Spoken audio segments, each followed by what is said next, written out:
Hello everyone.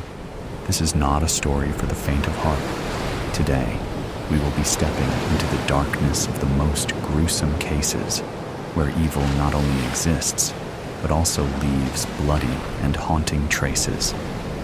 This is Real Gruesome Murder Cases, a series of true stories about murders that made the whole world shudder. If you are ready to face the cold truth in the gruesome corners of humanity, come with me to delve deeper into each case. I won't be home for Christmas. Life can be messy, complicated, difficult. Sometimes you can just lose yourself in all of it, and in the process, you can lose sight of the things that actually matter. And then one day a storm comes out of the clear blue sky, and you get blown overboard by the tempest, and all is lost in the blink of an eye. This is what happened to me. I just got caught up in all of the things that don't really matter. Money, career status, an address in the right part of town and elite private schools for the kids, and new luxury import autos, and Swiss-made wristwatches with tasteful but recognizable brand logos. Material things. Then came a day when I realized how unimportant it all was, but it was too late. Still, at first I tried to keep up the pretense of normality in the face of immeasurable loss. I had already bought the 12-foot Douglas fir Christmas tree and put up the holiday decorations all around the house. Family was flying in from 3 different states to visit for the holiday.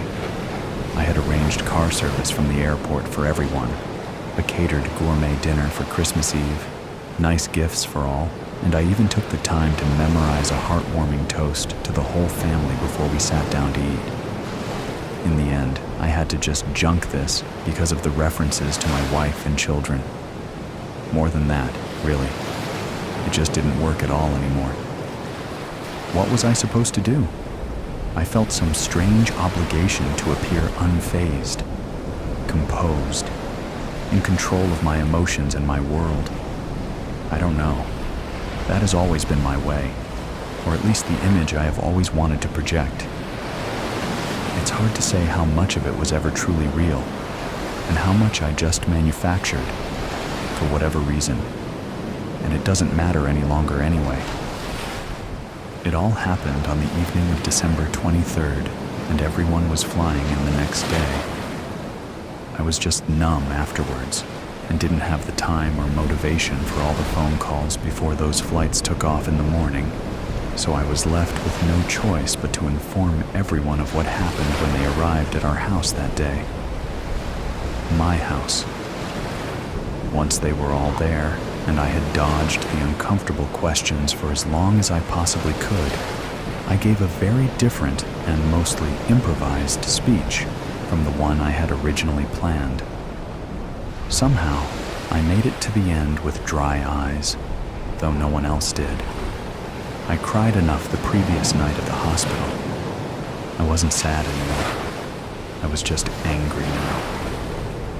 Well, folks, it seems that everyone has had a chance to grab a beverage, and although we are not fully gathered together as a family right now, I would like to proceed with some very unfortunate news that I have to share at this time. Not exactly a toast. Nothing like a toast, actually. The opposite of a toast. Just some words I have to say. I took a deep breath and a long, slow sip of my Macallan Scotch.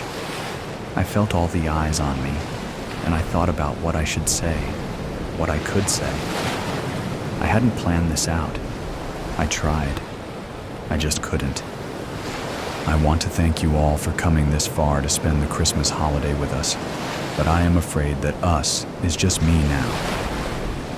Yesterday evening, around 6:30 p.m., Melanie and the kids were driving home from the mall down the road when they were T-boned at the intersection of Torrance and Sepulveda by a 25-year-old off-duty sheriff's deputy named Kyle Langtree, who ran a red light.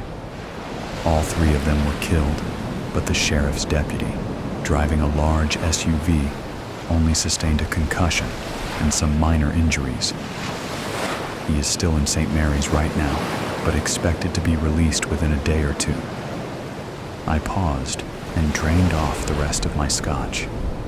Everyone stared at me, their faces fixed in various expressions of shock and horror and disbelief, the tears already starting to fall. Hands were raised to cover mouths. I took another deep breath and continued, not even knowing what to say next, only knowing that I had to say something. I kind of muttered the next part down towards my shoes. The local news channels are all reporting that this sheriff's deputy had just left a holiday party at a bar down the street, and the LAPD officer who was first on the scene breathalyzed this guy, and he apparently blew a 1.8 BAC, more than twice the legal level for DUI. When the LAPD cop radioed this in, he was advised that this sheriff's deputy was the younger brother of both the local DA and the U.S. congressman representing this district. This was picked up over the police scanners used by several local news outlets. Instead of being taken to jail, he was taken to St. Mary's, like I said. Apparently, he also had 2 prior DUIs that were both dismissed for no apparent reason. You can read about it all here in today's paper if you want. Front page. I dropped a copy of the local newspaper on the table. I paused again. I didn't know what else to say. My older brother Jamie came up and gave me a powerful hug and whispered some kind words in my ear and cried some tears onto my neck and collar. My Aunt Jane approached me, but then stopped, not knowing what to do. I didn't blame her. I didn't either, but I did my best. You are all my dearest friends and family, and I thank you all so much for coming to be here. I am just so sorry that it has come under these terrible circumstances. I set my empty glass on a coaster on the table.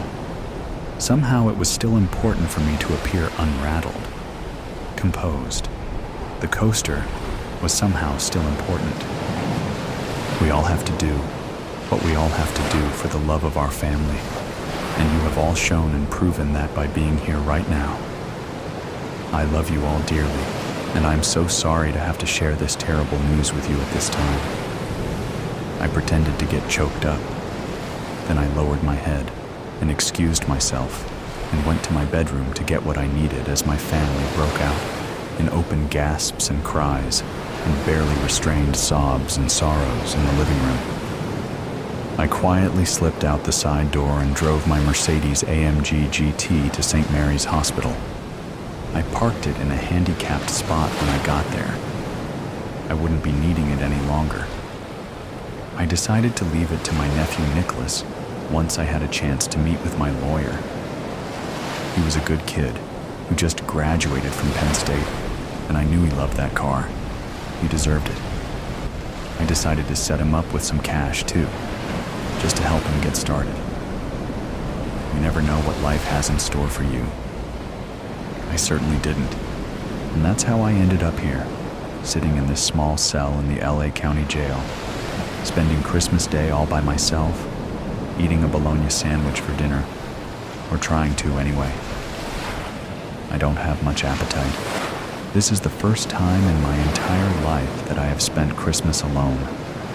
I will be on suicide watch for the next 48 hours, and after that, the wheels and gears of the legal system will make their slow and inevitable turns, and I will end up in Pelican Bay or San Quentin or someplace like that for the rest of my life. Murder 1, assault with a deadly weapon, menacing, illegal parking in a designated handicap space. Haha. They have me. They have me dead to rights. They have me on video for all of it. I don't care. It was unfortunate that I had to put down that security guard who tried to stop me from reaching Deputy Langtry's hospital room, though. I shot low, in the center of his thigh. Hopefully he will be okay. Hopefully I missed the femoral artery. I tried my best, but it all happened pretty fast and I'm no marksman. It could have been worse, I guess. At least he was already in a level 1 trauma unit, Young guy. I feel bad about that part. They won't tell me anything about how he's doing, or if he has a wife and kids or anything like that. I hope he's okay. I will leave some money for him too once I meet with my lawyer and update my last will and testament, for whatever that might be worth. I don't know what else I can do. I just feel really bad about it. I never wanted to hurt anyone else. Anyway, they can't keep me on suicide watch forever. And like I said, we all have to do what we all have to do for the love of our family. I did what I had to do for the love of my family. I have no regrets. Anyone want the rest of this bologna sandwich? I'm not hungry. Merry Christmas. I think this one will probably be my last, but I hope you enjoy many more, engulfed in the warmth and love of all your family and friends. I just need to find a rope. Trial by egotism.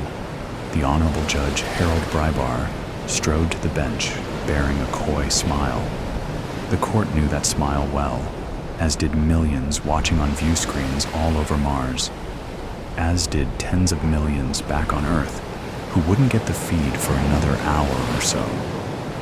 They also knew the arch of his thick gray eyebrows, the well-trimmed salt and pepper hair he'd gracefully let recede, the petite spectacles he wore when reading, and the mild way he cleared his throat to bring the whole courtroom to attention. In offense to all known theories of jurisprudence, Judge Harold Brybar was a celebrity judge, and there was nothing anyone could do about it. As Brybar sat down, he produced his legendary gavel from the folds of his cloak. It was the gavel that had sent General Sabrina Gallo to the slammer. It was the gavel that had brought justice to the ungrateful eight. It was the gavel that had, so mournfully, let the Scarlet Assassin walk on a series of technicalities.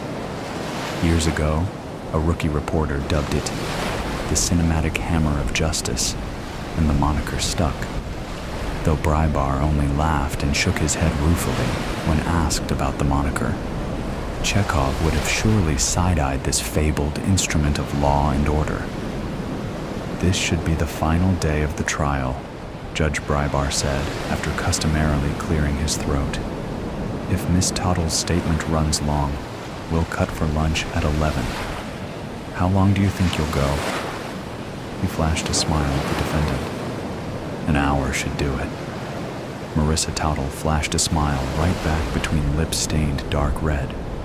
She came to court in a maroon pantsuit with a long matching jacket that almost reached the ground, and dark lipstick and fingernail polish to match. Stylish, but, for her, understated. Earlier in the trial, she'd favored brighter colors, including a pastel blue skirt that drew immense attention, much of it mockery in the press. She'd been on trial for previous burglaries and had proven as much a celebrity as the judge overseeing her case.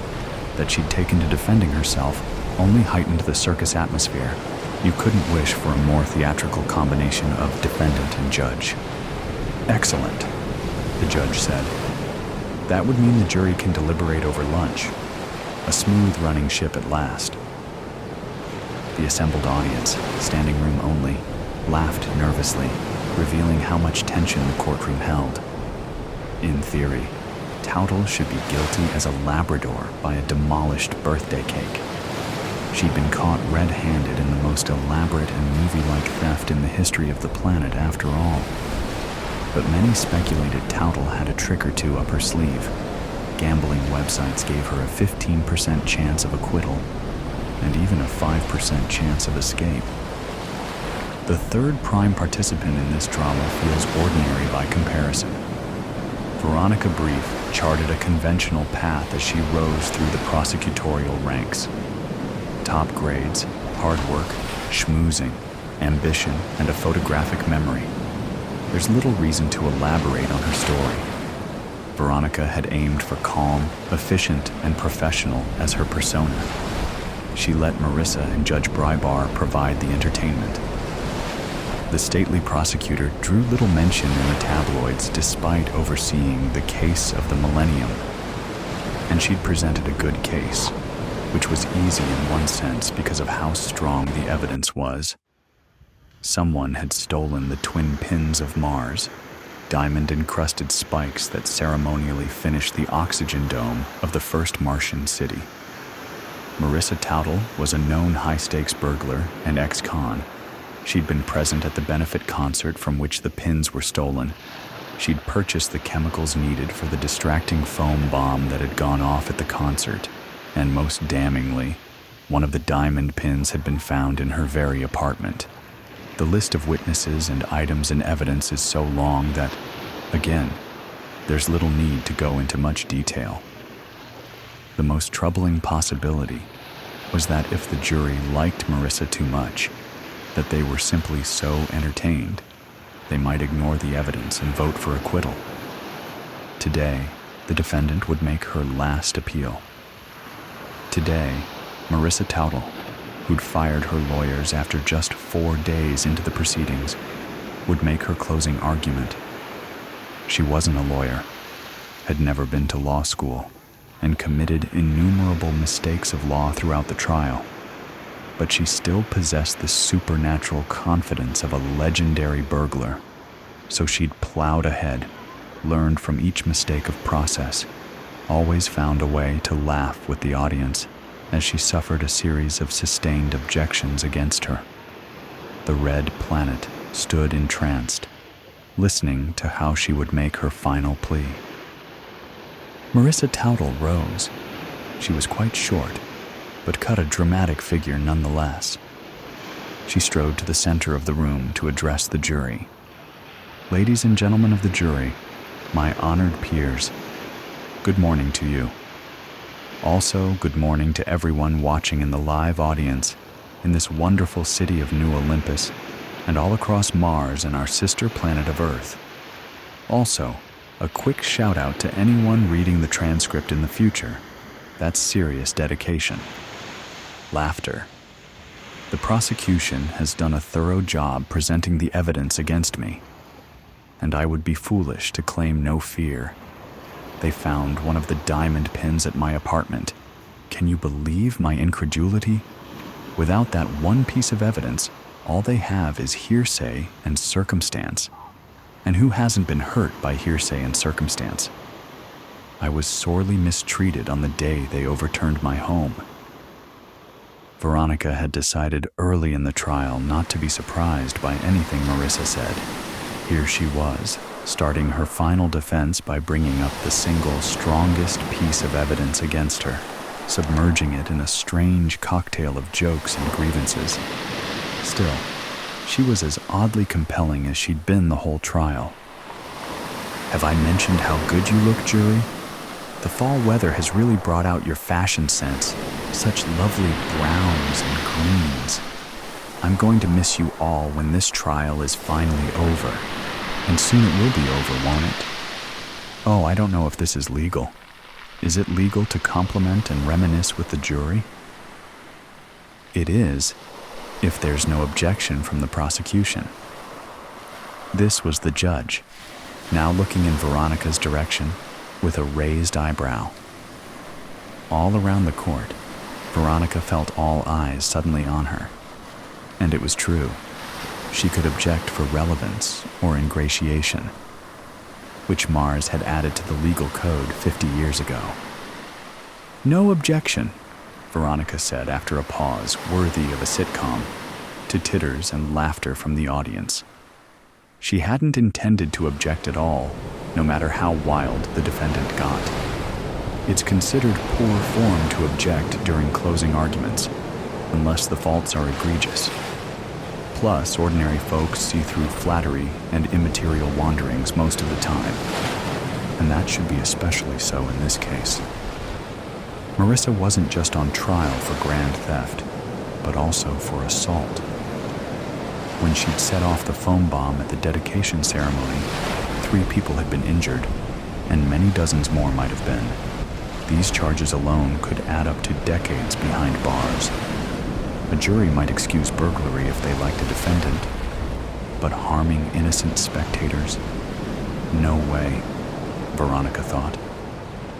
Marissa had avoided lengthy prison sentences from previous burglaries through clever negotiating, and because she'd always been careful to avoid violence. Now, she might be mere hours from a lifetime in prison. How was she so calm?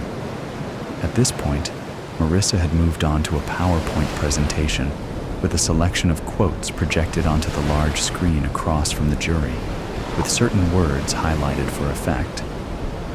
The rotten witch made all the plans and said it would be an easy score without any risk of harm to anyone. That's what one of my supposed henchmen said about me, if you'll remember. I don't see why that insult was necessary. Read the next quote, this time from a witness who supposedly saw me outside the concert hall. She was laughing like a hyena, or like some evil witch. With the shouting inside, I could barely hear her, but I was close enough I could just make out the cackle. I could read each and every one of these quotes, each more demeaning than the last, but you can look over the full list if you've got the stomach for it. So many horrible things said about me, which I don't mind. I can accept taunts and jeers. But it is certainly interesting that so many of these witnesses couldn't help but include spiteful, disparaging remarks. And you'll notice how many bring out the W word. It almost feels like they were coordinating their testimony somehow. Veronica caught a glimpse of the jury. She read ambivalence on their faces, scowls, smirks, narrowed, focused eyes, and furrowed brows. They were all paying attention, but none appeared sympathetic, and only a few seemed amused. She found it galling that Marissa would imply misconduct from the prosecution. Early in the legal process, Marissa had tried to trade the location of the second diamond pin for legal protection, which Veronica would never have agreed to. Not leastwise because the police were convinced they could lean on her conspirators to produce the second pin, an assumption which, 7 weeks later, had not come true. Those negotiations were inadmissible at trial, but made Marissa's attempts to cast the prosecution as corrupt all the more preposterous. Marissa knew she was guilty, and knew the prosecution knew she was guilty. And then there's the matter of the diamond pin of peace, found in my apartment, right under my very bed. It's the linchpin of the case against me. But do you find that likely? That a supposed master criminal would conceal the single most damning evidence in the most obvious and cliched place to hide something? And that underscores my next point, that the diamond pin of prosperity is yet to be found. If I had stolen them both, why hide one in an obvious place, then another where the police have yet still to find? I'm not going to accuse anyone else of being the real thief, and therefore the person who planted the evidence while keeping half the spoils for themselves, not right at this moment anyway. I don't have the resources of the police or prosecutors to chase leads and likely suspects. But how can you not be suspicious of these circumstances? Marissa had raised her voice by this point. Despite her grandiosity, she'd kept her tone civil, even playful. But now she strode about the floor, her jacket swirling in great red arcs. She turned to the prosecution table and approached Veronica, though even with her heels, she stood barely a few inches taller than her adversary, sitting up straight. Marissa leaned over the table between them. Veronica held her gaze in as steely a manner as she could muster. She wasn't intimidated, but feared smiling at this bit of theatrics, which might send the wrong message to the jury. They've stacked things so thoroughly against me. A huge team of cops and prosecutors all working to dig up evidence. 3 of my friends called to testify against me. Hundreds of hours of security video. Reams of texts stolen from my phone. All this effort searching for any slip-up, inconsistency, or wrong place, wrong time circumstance. And in the end, Their whole case rests on a single, dubious discovery. Marissa whirled on Veronica, her jacket cape swirling like a tornado. She approached the judge, held his eye contact for many moments.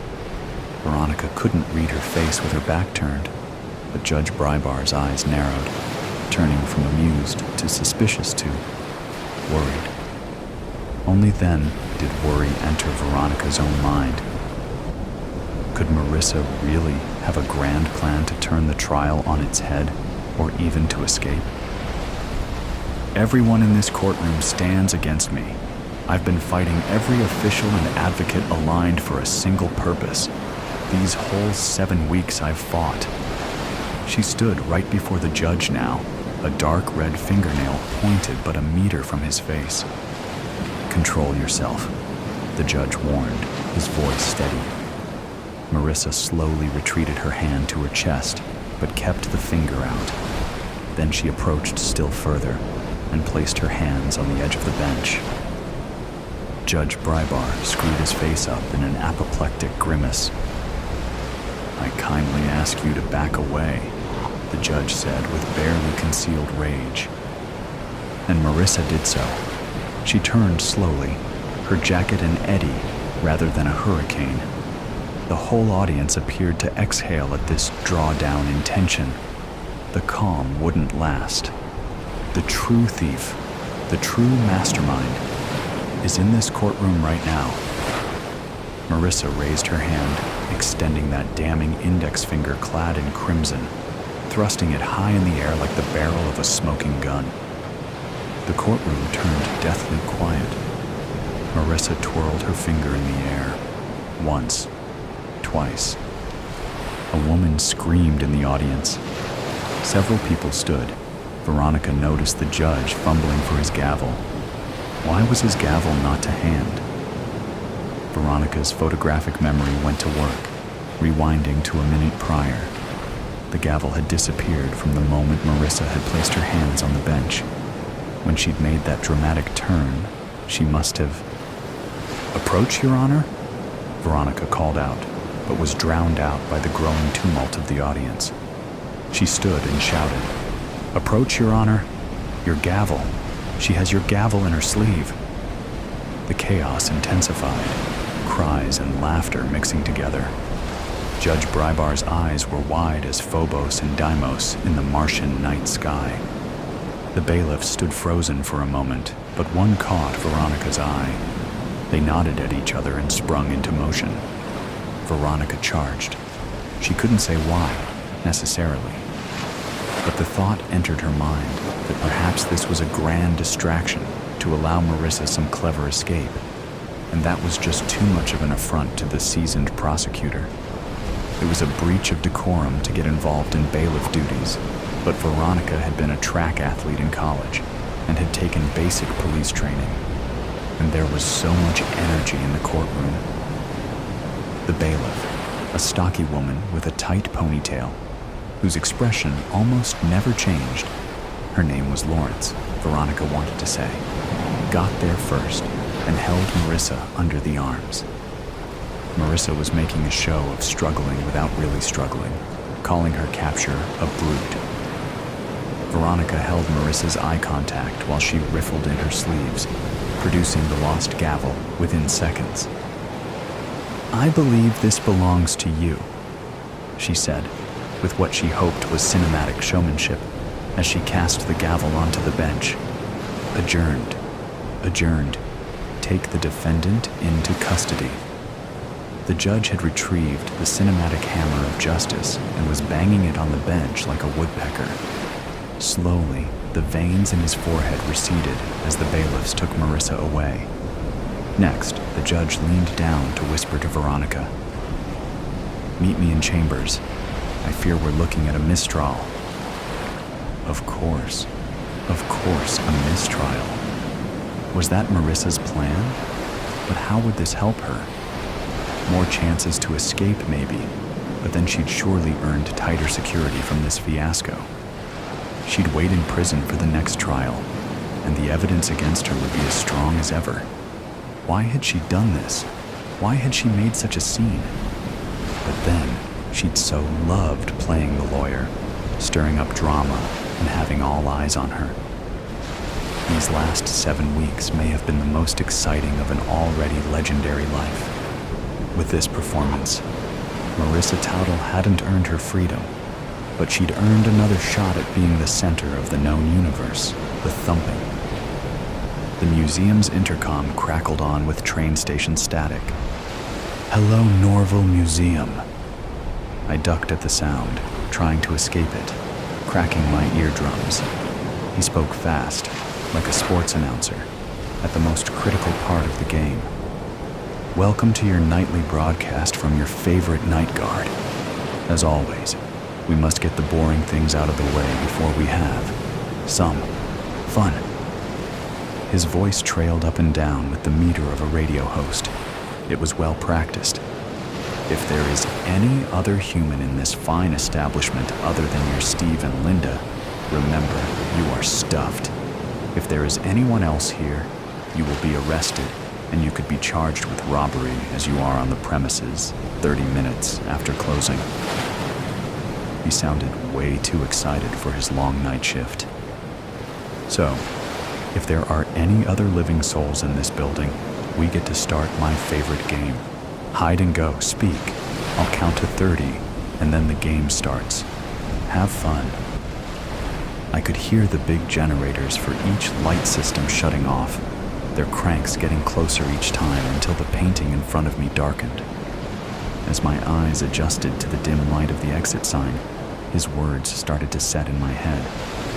"You will be arrested." I couldn't be arrested, not again, and especially not with robbery charges. Over the still air, a whistle was carried from deep within the museum. It tickled my ears with its swinging tune. With the lightest footsteps I could make, I reached the exit sign. Touching the cold metal made my hair stand on end as I gently pressed on the long bar until a loud click crashed through the room like a cymbal. The whistling stopped, and the silence became much louder. I looked around frantically, removing some of my precious light as my hair whipped around my face. If I was caught, I would have to look into my mother's eyes as she said, "I wouldn't be surprised if she did this, Judge." I couldn't hear that again. My eyes caught a big pot in the middle of the room. It was decorated with strips and little dancing people moving across the two-dimensional plane. As carefully as possible, I opened the lid and slipped my first leg into it. My footsteps sounded like a gong as I put my second in and slipped my body past the hole into the pot. Once the lid was over my head, I was in total darkness. Not even putting my hand in front of my face would give my eyes information. My breathing sounded like it was through a megaphone as it rose up and down, breathing in the clay, which was probably hundreds of years old. I tried to close my eyes, even though it changed nothing, and think about something other than where I was. The more I thought, the more my breathing sounded like it was coming from a tornado. My wind created gale force winds faster as I felt water drip onto my folded knees. My mind raced almost as fast. A thumping started to grow louder. At first, I thought it was from outside that he had found me. It kept getting faster, like he was running in place right outside my pot, teasing me with the promise of captivity, playing with me, just like his stupid voice played up and down like a carousel. I put a hand over my mouth to quiet my breath. Thump, thump, thump, thump, thump, thump. Over and over, like an incessant heartbeat, his feet went up and down and up and down. For minutes, his feet went on, just right outside my pot. The drips on my knees were getting bigger and more frequent, adding another sound to my existence. At any moment, he could just open the lid and get this all over with, but he was choosing to mess with me. Thump drip, thump drip. Over and over, faster and faster. I couldn't control my breath, and what did it matter if he was going to torment me? He knew I was there. All he had to do was open the lid and let the red light in. Let it flood in and wash over my face like a river, rinse away the guilt for just a brief moment. Instead, he chose to mess with me. He chose to step and step just outside my reach. I could barely control myself. I started to rock back and forth, and with me, the pot. Thump, drip, clang. Thump, drip, clang. I couldn't do it again. I didn't want to do it again. But when if he opened that lid, I would have to. He deserved it for stepping over and over. His never ending. Thump, thump, thump. My legs started to tingle with anticipation. I could feel the adrenaline pumping through my veins. My breath got faster as I stared at where I guessed the lid was. My pot rocked back and forth with me, getting ready for his fly-like hands to lift the lid. That's all he was, just a disgusting fly. But all he did was thump, thump, thump. I felt even more adrenaline burst through me as the rocking got faster, my breath got faster, and his shoes got faster. I have to. He'll get me if I don't. I have to. Rung through my head as the thump, thump, drip, thump, thump, clang rang on. A new sound sounded as a voice called out from the other side of the pot's walls. "Hey!" Another shot of adrenaline cracked open like lightning, and I could feel my legs practically vibrating from the sound. The thumping from his shoes meeting the hardwood floor, my breath at record-breaking speeds, the rocking only being contained by my leans, and drip dripping that reminded my legs to be ready. I want to do it again. I leaped out of the pot before his hand touched it. My head was buzzing with sounds, screams, thumps, tears, and then more screaming. Sounds of teeth on flesh and nails on muscle rang out throughout the silent museum like the most beautiful symphony. Thumps of bodies slamming on the ground, drips of ruby blood, and winds cut from hands swatting me away. I had done it again, and yet it did not go. Thump, thump, thump, a ghost's testimony. After the living and the dead decided to merge worlds, the Supreme Court was flooded with appeals. With coexist being a hot topic in the first half of the 21st century, most people thought it would be a great idea to create a union between the two worlds. They thought they'd get their loved ones back. They thought they'd get access to generational wisdom from their deceased elders back, and perhaps some old family recipes could finally resurface. People could only think of the missing pieces in their lives that they wanted to finally have sewn up with the help of a familiar, ghostly face around. It was an oversight, to say the least, that with ghosts being almost as accessible as the living, there would now be witnesses for crimes where before there had been none. It actually caused a lot of chaos across the criminal justice system, especially for police officers who had tampered with evidence to shut a case quickly, for gang members who'd offed witnesses to shut their mouths.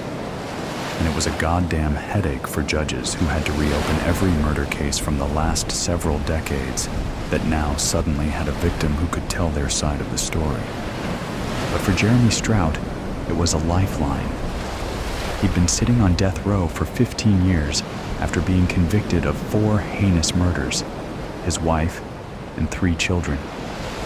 At the time of his conviction, there'd been no one there to defend him, just whispers from neighbors who'd said they'd heard him yelling in his house hours before the bodies were discovered. It didn't help that he was the one who'd called 911 and then was found at the scene of the crime covered in their blood. It didn't help that he'd sought out anger management before in his past. Rumors swam through town like a broken dam, neighbors speculating that he hadn't wanted their 3rd child. That little Harley Sue was a mistake Mrs. Strout made Jeremy keep, and that he'd finally snapped under the pressure of 3 small children and a wife whose fertility had betrayed him. Jeremy had always denied the rumors, claiming that he loved his family.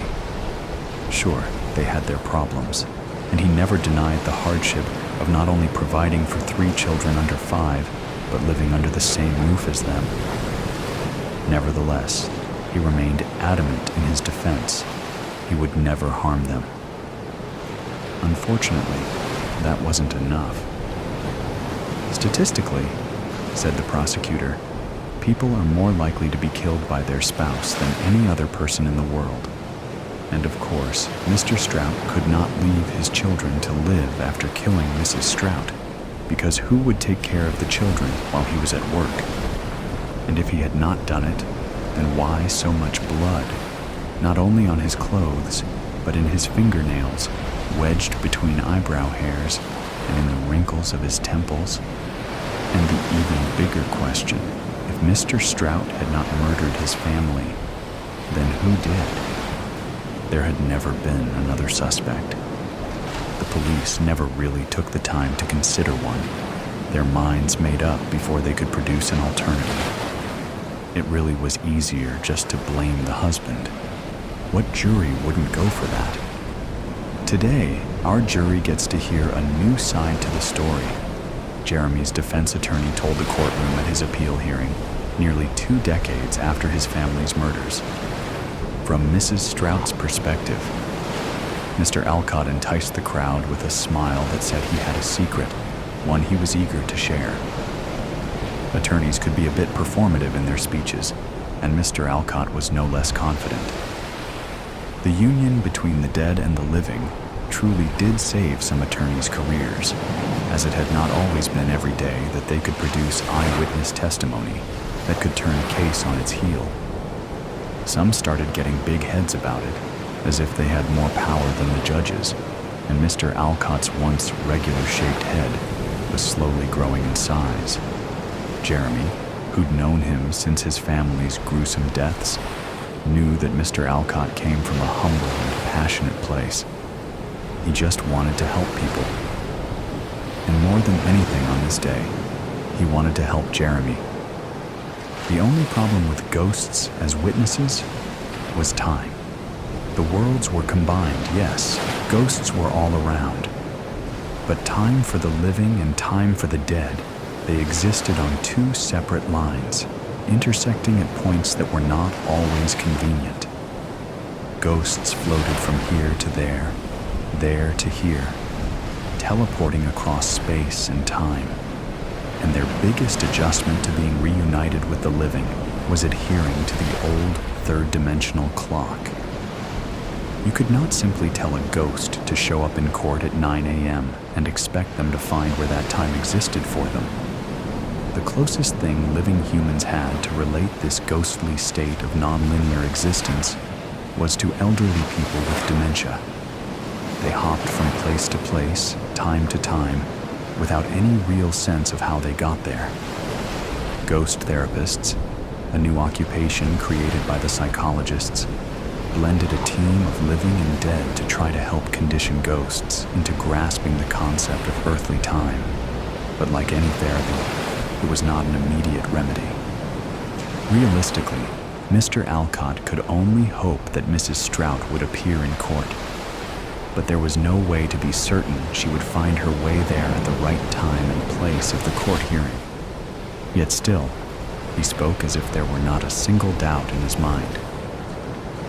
Today, we will get to hear an eyewitness account of the events that took place on October 26, 2023, from one of the victims' perspectives. And how grateful are we that it is now possible. Mr. Alcott turned to face Jeremy Strout, seated at the defense table, shackled at his wrists and ankles, both sets of chains locked in place by a hook on the tabletop and the floor. Jeremy was trembling, just as nervous as he was during his first trial, which certainly had not helped his case. He tapped his feet anxiously, and Mr. Alcott took his seat beside him. "Don't you worry, Jeremy. I've spoken to Mrs. Strout, and I know she wants to be here. She feels just awful that all of this has fallen on you. I have no doubt she will find her way here, even with those kids of yours keeping her busy. Who'd have thought dead kids could still be such a handful? Jeremy didn't laugh, so Mr. Alcott cleared his throat. She's got a wonderful therapist, Jeremy. They've been working really hard on timeliness so she can be here for you today. He's the best therapist around. He worked so hard when he was alive it nearly killed him. Ha, ha. But really, it was the alcohol that did it. Despite Mr. Alcott's poor humor, his assurances did give Jeremy hope. After all, that was all he had left. The courtroom remained mostly silent as the hours carried on, everyone waiting, now accustomed to the concept of ghostly testimonies, and also of their inability to make prompt appearances. If people had thought court cases dragged on before, waiting on a dead person to show up had made the old ways seem swift. Every so often, as the clock ticked, a ghost would find themselves in the pews alongside the other patient attendees, causing a stir in the crowd. An elderly man piped up around the second long hour, reminiscing. I remember when they built this courthouse in 1949. Apparently, he had been a little boy with a dream of becoming the president one day. At the time, fascinated by the building's exterior columns and interior mahogany. On the third hour, a child ghostling chased a ball around the courtroom, giggling about how his dad used to work upstairs. On the fourth hour, a former janitor peeked his head in to see if the garbage needed to be changed. It was the fifth hour when the judge, who had spent nearly all of the hours engrossed in a book, announced that if Mrs. Strout did not find her way here in 10 minutes, her testimony would have to be rescheduled and the court would be adjourned. Jeremy's foot resumed its tapping. Mr. Alcott nudged him, winking. She'll be here. Jeremy's hope was nearly run dry when the clock struck 5 hours and 11 minutes since the court hearing was set to start. The banging from the judge's gavel was still resounding, while a symphony of people gathering their things and sighing at the wasted day trickled across the room. All of it was at just the perfect volume for Mrs. Strout's meager voice to almost be missed. Almost. "Hello?" she said. "Hello? Did I make it on time?" The noise in the room was like a faucet sputtering out until it finally stilled. Everyone froze in their tracks and turned towards the voice to find an equally meager and transparent figure seated at the witness stand. When Jeremy laid eyes on her, she looked as beautiful as the day he married her. Not appearing in the form in which one died was a feature of ghosthood that all appreciated. "Senora," Jeremy whispered. At her name, the ghost frantically searched for its source. When she landed on Jeremy, relief softened and warmed her face. "Jeremy," she smiled. Then, as if her reason for being here suddenly rushed to her mind, she jerked towards the judge, who was still frozen in his half-standing, half-seated stance, considering if he should allow this hearing to take place. "Your Honor, you have to set him free. He's innocent. Please," she pleads. "Senora, where are the kids?" Jeremy asked worriedly. His ghastly wife faced him again. "They're fine, dear. Well, they're dead, but they're fine. They're at the park, playing." Jeremy thought of little Harley Sue, not even 2 when she passed, off at the park playing without an adult. Senora read his expression. "I figure not much else can happen to them now." She shrugged, forcing a laugh. Mr. Alcott, who was already up on his feet, cleared his throat and approached the judge's bench, nodding a hello to Mrs. Strout.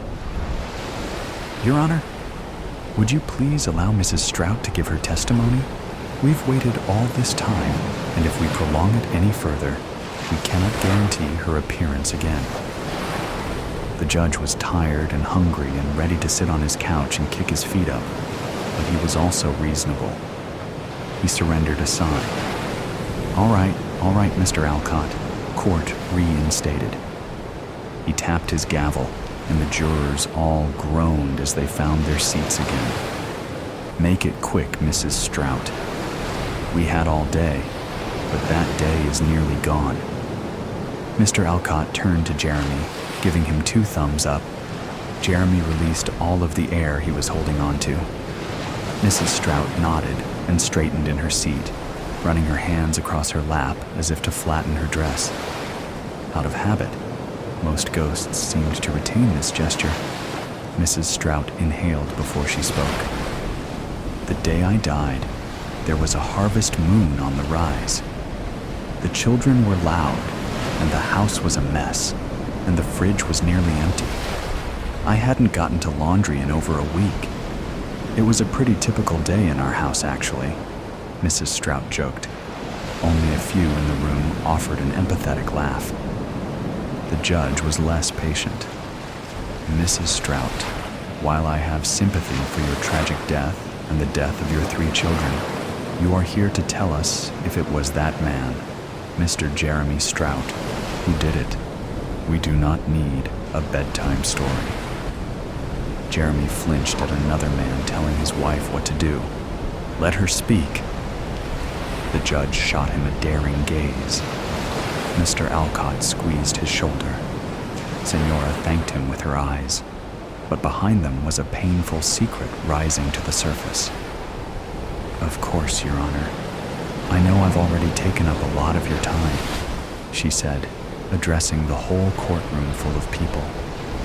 Then she looked down at her lap, twiddling her fingers. "The truth is, my children and I were killed by one of their parents." A gasp echoed across the walls of the room, and an uproar of whispers scattered like static.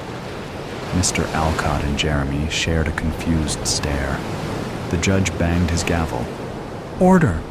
Order!" Everyone started to hush, but it wasn't until Senora shouted that silence fully resumed. "But it wasn't Jeremy!" Senora was crying now, looking directly at her husband. "I'm so sorry," she sobbed. Jeremy's foot stopped bouncing. His mind was trying to solve an impossible puzzle. All these years, people had assumed he had murdered his entire family. But the truth was, he honestly didn't know what had happened to them. Just like he'd told the police, he'd come home from a long day at work and walked into the most horrific and life-shattering scene he'd ever witnessed. No one believed him. Senora's sobs were the only sound in the courtroom as everyone patiently waited for her to collect herself. Thankfully, Kleenex had developed a ghost-friendly facial tissue, and one of the guards brought it over to her. She wiped her eyes and spoke sternly, as if she had not just been wailing with abandon. "Your Honor, you need to release my husband from prison right now." "What are you saying, Senora?" Jeremy whispered.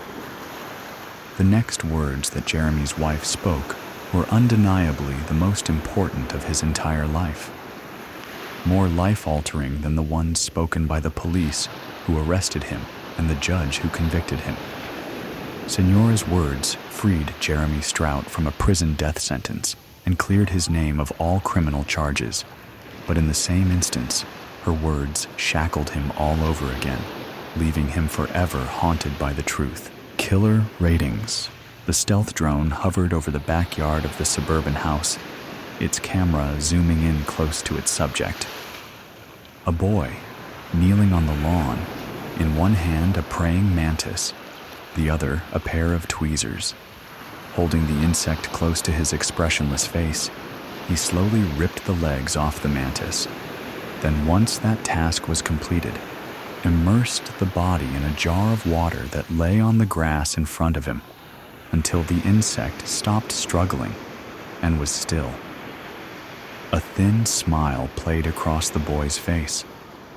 "Hey, Dave," Richie called out across the bustling studio of Hitchcock Media Enterprises. "Come take a look at this. Think we have a future winner here." Dave looked up from his editing station and walked over to the Richie's terminal, where the balding heavyset man was reviewing the drone footage. Check this. Richie clicked the play button. I reckon we got ourselves a classic Type C.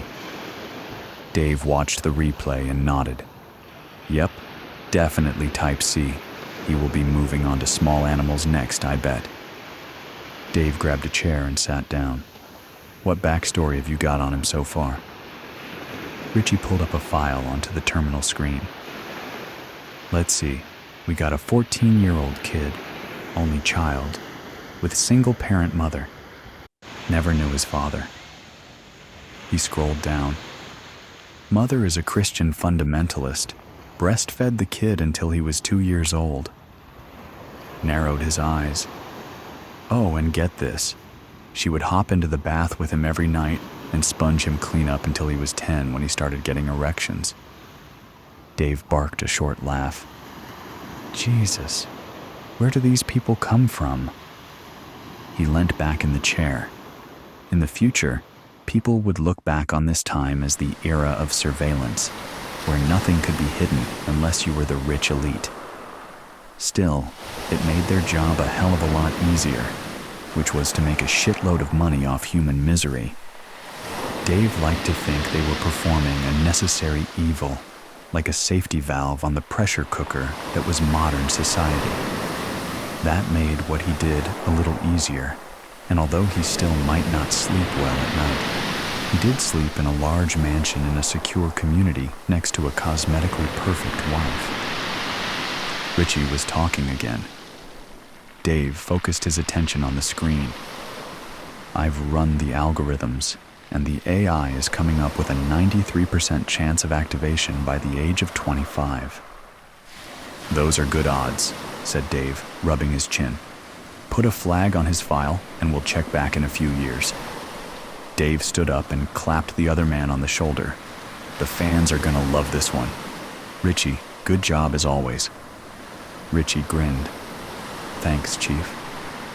Dave returned to his desk, where he was currently editing the latest true crime documentary, to be released later that month. This one was a typical Type B case, a nurse who had been stealthily killing cancer patients by injecting air into their IV drips. A pretty mundane, angel of death scenario, but HME had gotten onto her pretty quick, so the broadcasting and publishing rights hadn't cost an arm and a leg. Dave didn't think ratings would be that great, but they had managed to get some decent footage from the hospital and the journal the nurse had written, so it would be worth syndicating to make a bit more profit. HME's documentaries were some of the highest rating reality shows on Downstream, and let's face it, that's all that existed on mass social media these days. But things had been a little lean of late, and they needed a big, high-profile case. Dave considered Richie's latest find. Type C cases were always male, of low to average intelligence, with suppressed trauma from childhood caused by a family member, and would exhibit acts of violence around the onset of adolescence. The victims were usually female and involved sexual violence or torture before death. We need another Ted Bundy or Richard Ramirez, Dave thought. They don't make them like they used to. Dave chuckled. Imagine if we could have got those guys to sign. We would be drowning in royalties. Still shaking his head in amusement, he wandered over to the publicity department. A tall, angular-looking woman, poring over some glossy printouts at her desk, looked up at his approach. Hey, Dave.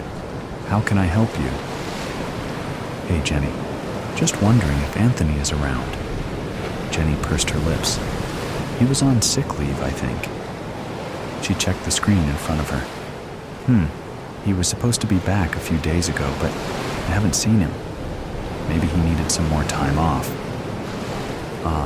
Okay. I guess it's hard to find good help these days, eh? Jenny laughed politely. Dave leaned against the desk.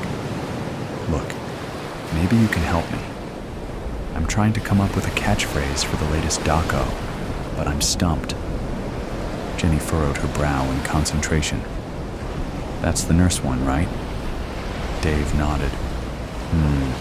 And she was an elderly type as well. Her eyes lit up. and she clicked her fingers. How about the Matron of Mercy? Dave contemplated the idea. You know, that's great. He gave Jenny a thumbs up. It'll play well, considering all the victims were terminal patients anyway. Make for some nice, wholesome family viewing. Jenny gave an absent-minded smile as she returned to her work. Dave was just finishing off the credits for the nurse documentary when one of the interns came rushing over, flustered and red-faced. Sir, I think we have something big, the young man said breathlessly. Maybe even a possible Type A. Dave pointed. Juan, isn't it? He prided himself on knowing all the names of his staff, even down to the Gophers. Look, calm down. Take a seat and tell me what you've got. The intern sat down and held out a tablet. We just received some info from one of our talent scouts out in San Francisco. Female, body count of 2, high likelihood of Type A. Dave glanced at the picture. Pretty blonde, with freckles and all, a real girl next door beauty. He felt a thrill of exhilaration run through him.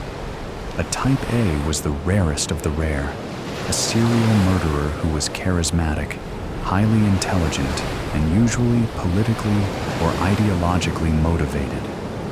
They were also the most difficult ones to get to sign on the dotted line. Okay, I'm gonna need more details here. Juan read from the screen in his hand. Gordon Calloway, the third CEO of the hedge fund Armada Londi, was found strangled to death in his penthouse suite at the Regency in LA 6 days ago. Our surveillance picked up this woman leaving the room soon after the time of death. Then she just seemed to disappear. The young man licked his lips. Then 2 days ago, a male body was found in a 4th-floor room of the Fairmont in San Francisco. His skin had been totally removed by a surgical device, most likely a scalpel. As a result, the deceased is yet to be identified. He paused and looked at Dave. The same woman was again detected by our surveillance leaving the scene. Dave raised his eyebrows. 2 different methods of killing. Now that was unusual, even for a Type A. This was getting better and better. Now, you are going to love this. The intern smiled. We have ID on the suspect. Her name is Samantha Bronte, 21 years old and currently studying a master's degree in criminology and comp science at New York University. Dave opened his mouth to speak, but Juan held up his hand. And this is the clincher. Her parents were the last victims of one Simon Peters. Dave felt his jaw drop. Simon Peters, aka the Cuckold Strangler. His doco from 4 years ago was one of the highest rating of all time. Jesus Christ, this is insane. Hey, Richie, he yelled out. Get over here pronto. What is it? Richie asked, eyes gleaming. He could tell when something good was going on. Simon Peters, give us a recap. Okay. So his MO was prowling the motor inns of West Florida, where he would stalk and choose his victims, always middle-class couples. Richie scratched his cheek thoughtfully. He would break into their room early in the morning, tie the couple up at gunpoint, rape and strangle the woman in front of her partner, then slit the guy's throat with a hunting knife. He did us a big favor as well by recording the last 2 murders with his phone. Richie looked down at his hands. Of course, we couldn't use such explicit footage for our feature, but somehow, he winked at Dave. Somehow the footage made its way to the dark web, and the notoriety of that boosted our ratings tenfold. Dave let out a breath. There must be some connection here, but that's not important right now. We need to track this Samantha down, and fast. Dave and Richie exchanged knowing looks. This is big, Dave said. Possibly the biggest thing we've ever seen. A notification pinged on Juan's tablet, and he gasped out loud. What is it? Dave queried sharply. The intern looked up. We have just detected the suspect arriving at North Vegas Airport, and from her credit card records, she has booked a room at the MGM Grande for tonight. Dave felt the hairs on his arms stand up. All right, I'm going to take care of this one personally. We can't afford to lose this. Gonna pack an overnight bag and take our private Gulfstream to Vegas ASAP. Should be there in under 2 hours. He pointed at Richie. Organize a car for me and alert everyone that it's all hands on deck. Richie nodded briskly. Will do. And good luck, Dave. Dave arrived at the MGM in the early evening, the desert sunset casting an eerie blood-like haze across the dusty parking lot. The hotel lobby was relatively quiet, a few tourist groups checking in, and a scattering of people at the bar. He looked down at the picture on his phone and scanned the area. Nope, not here. Dave fought down a wave of frustration. Okay, gotta stay calm. He glanced at the bar. I'll grab a drink and wait. He ordered a beer, and the gorgeous raven-haired woman next to him gave him a tentative smile. He nodded briskly. Any other time I'd be interested, but it's all business right now, sweetie. He took his drink and sat down at a table, which commanded a view of the lobby entrance and the elevators leading to the suites. This was the crucial moment, the first contact. He found most of the time the killer was flattered, both by the money offered and the chance at infamous immortality. Their name remembered long after the victims had been forgotten. Most of the time. His phone started ringing. Hello? It was Richie. Dave, we got a problem. We've checked the hotel camera and there is no sign of our target, coming or going. Looks like we got scammed. Dave sighed bitterly. Damn it, well, she must be in Vegas somewhere. He looked out the entrance. It was dark now, with the first stars appearing in the velvet night. Look, I'm gonna stay here for a while. Keep your eyes and ears open and let me know if anything develops. Roger that, Richie replied. Dave sighed again. Might as well get another beer. The dark-haired lady was still at the bar, a few whiskeys in by the looks of the glasses in front of her.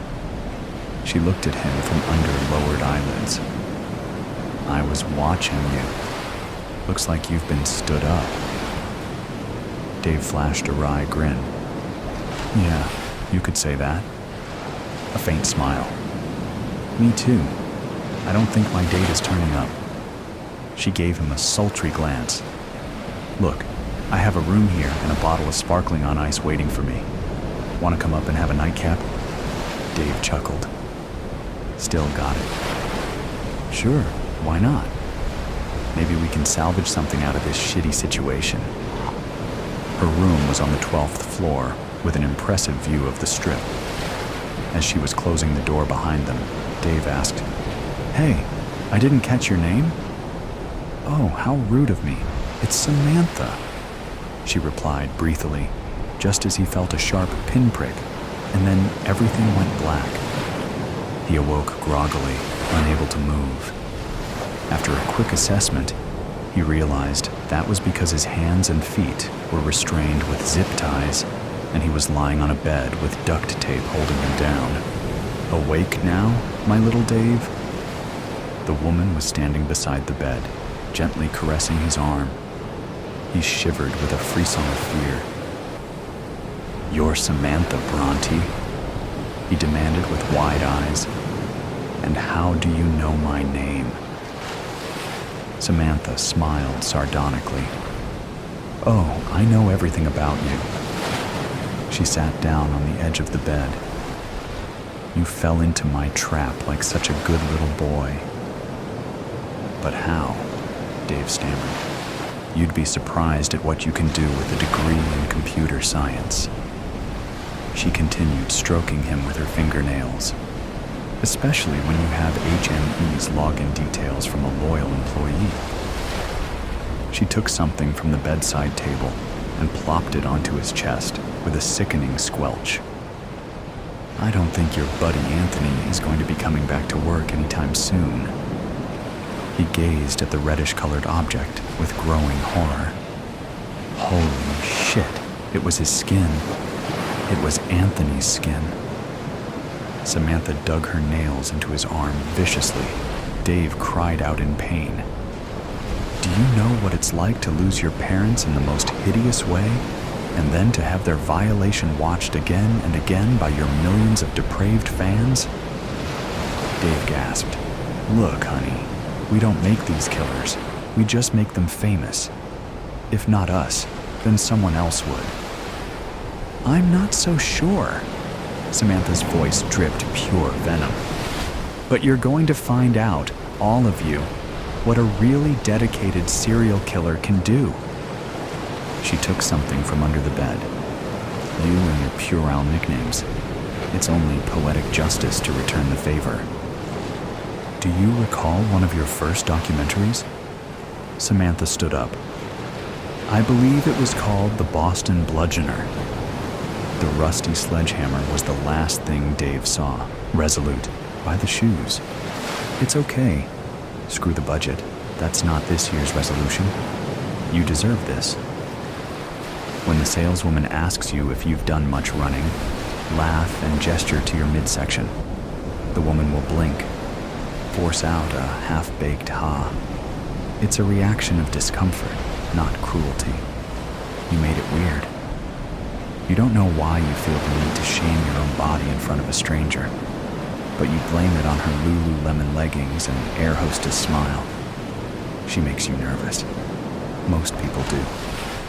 When you go outside, sit next to a man on a bus bench.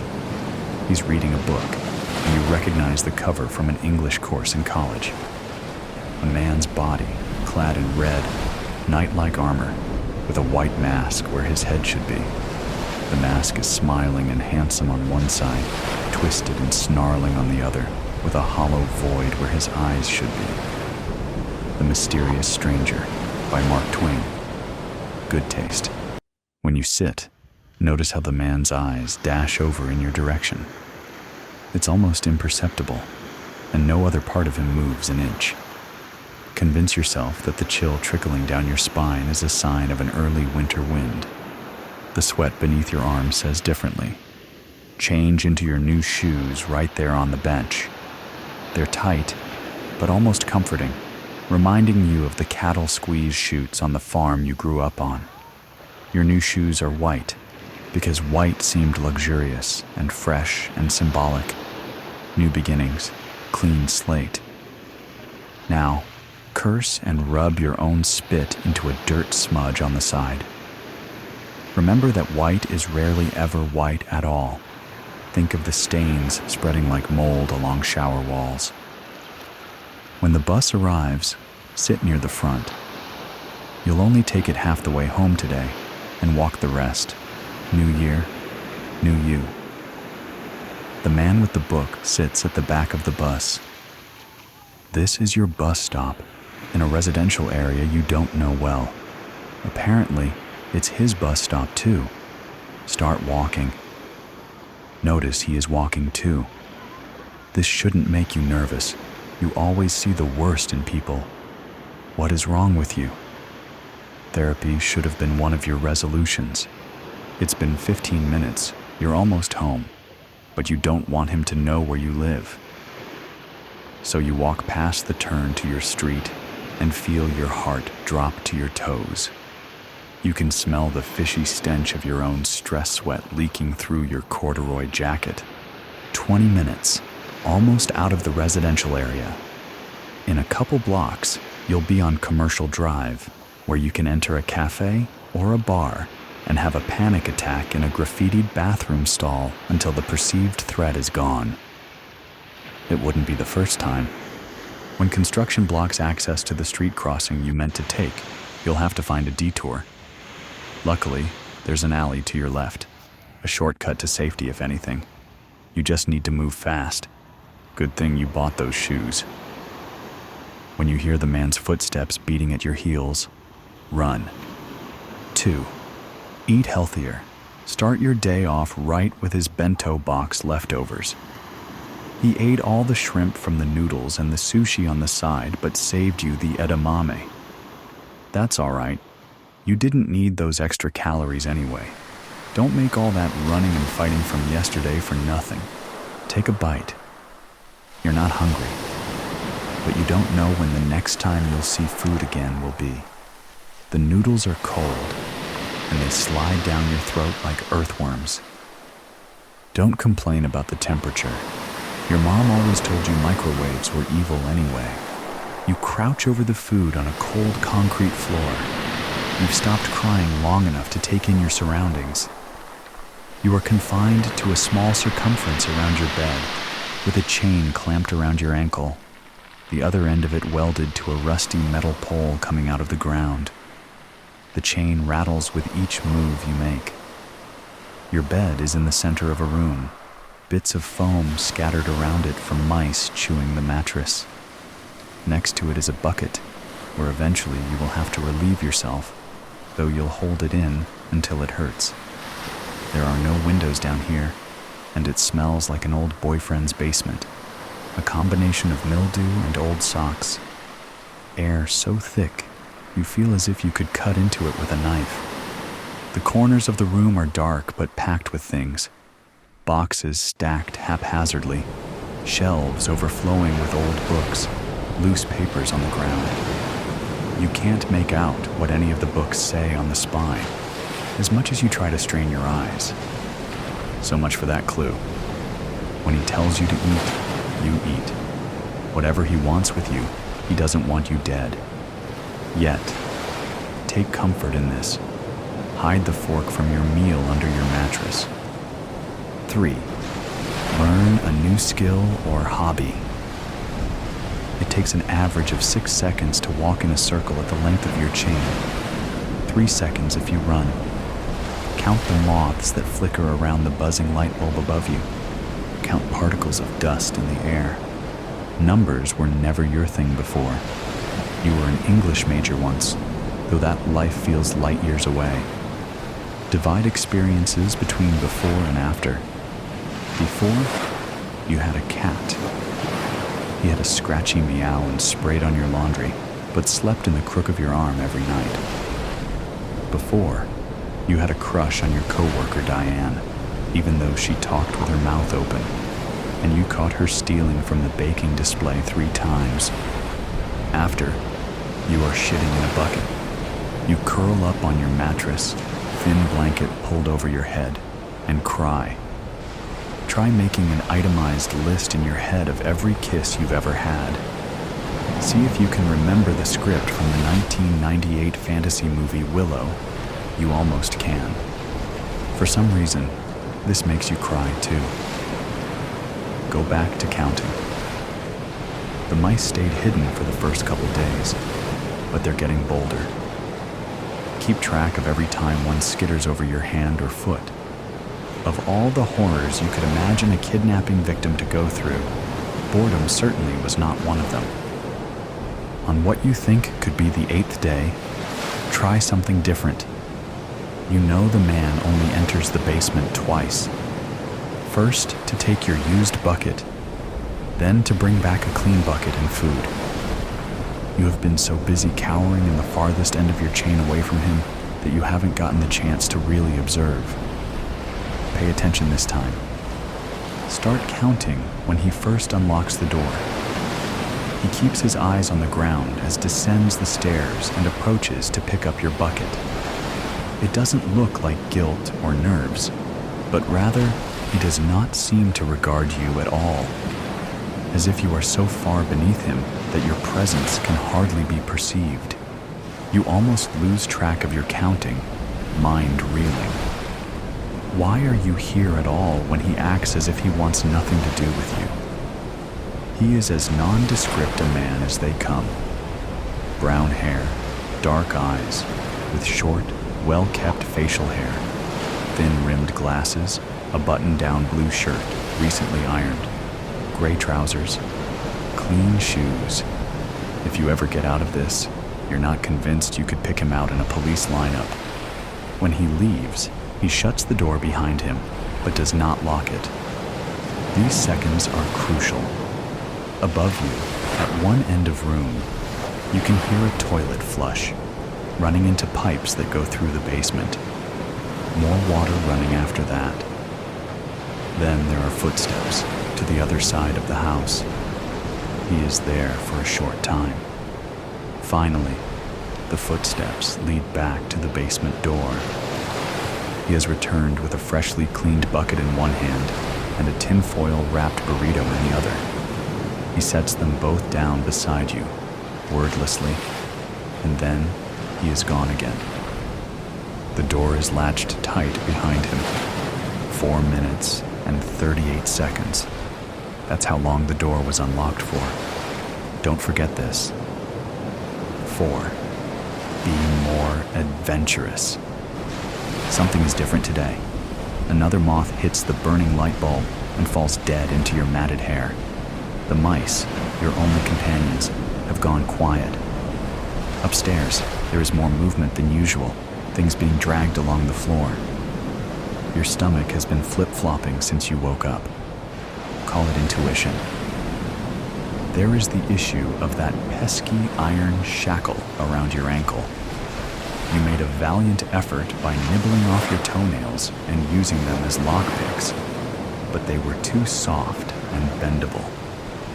You thought about breaking your ankle, but your heel would still be in the way. So now, you turn to the other end of your restraints, the metal rod coming out of the basement floor. At its base, it flares out into a square plate, with large iron screws holding it down into the cement. The pole is speckled with a dusty red rust that follow down the first couple links in the chain.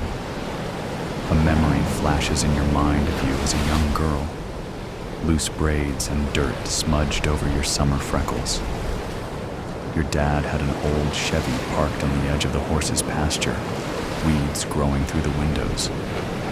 You tried, with all the strength in your little arms, to open the door, but the handle snapped right off and sent you flailing backwards.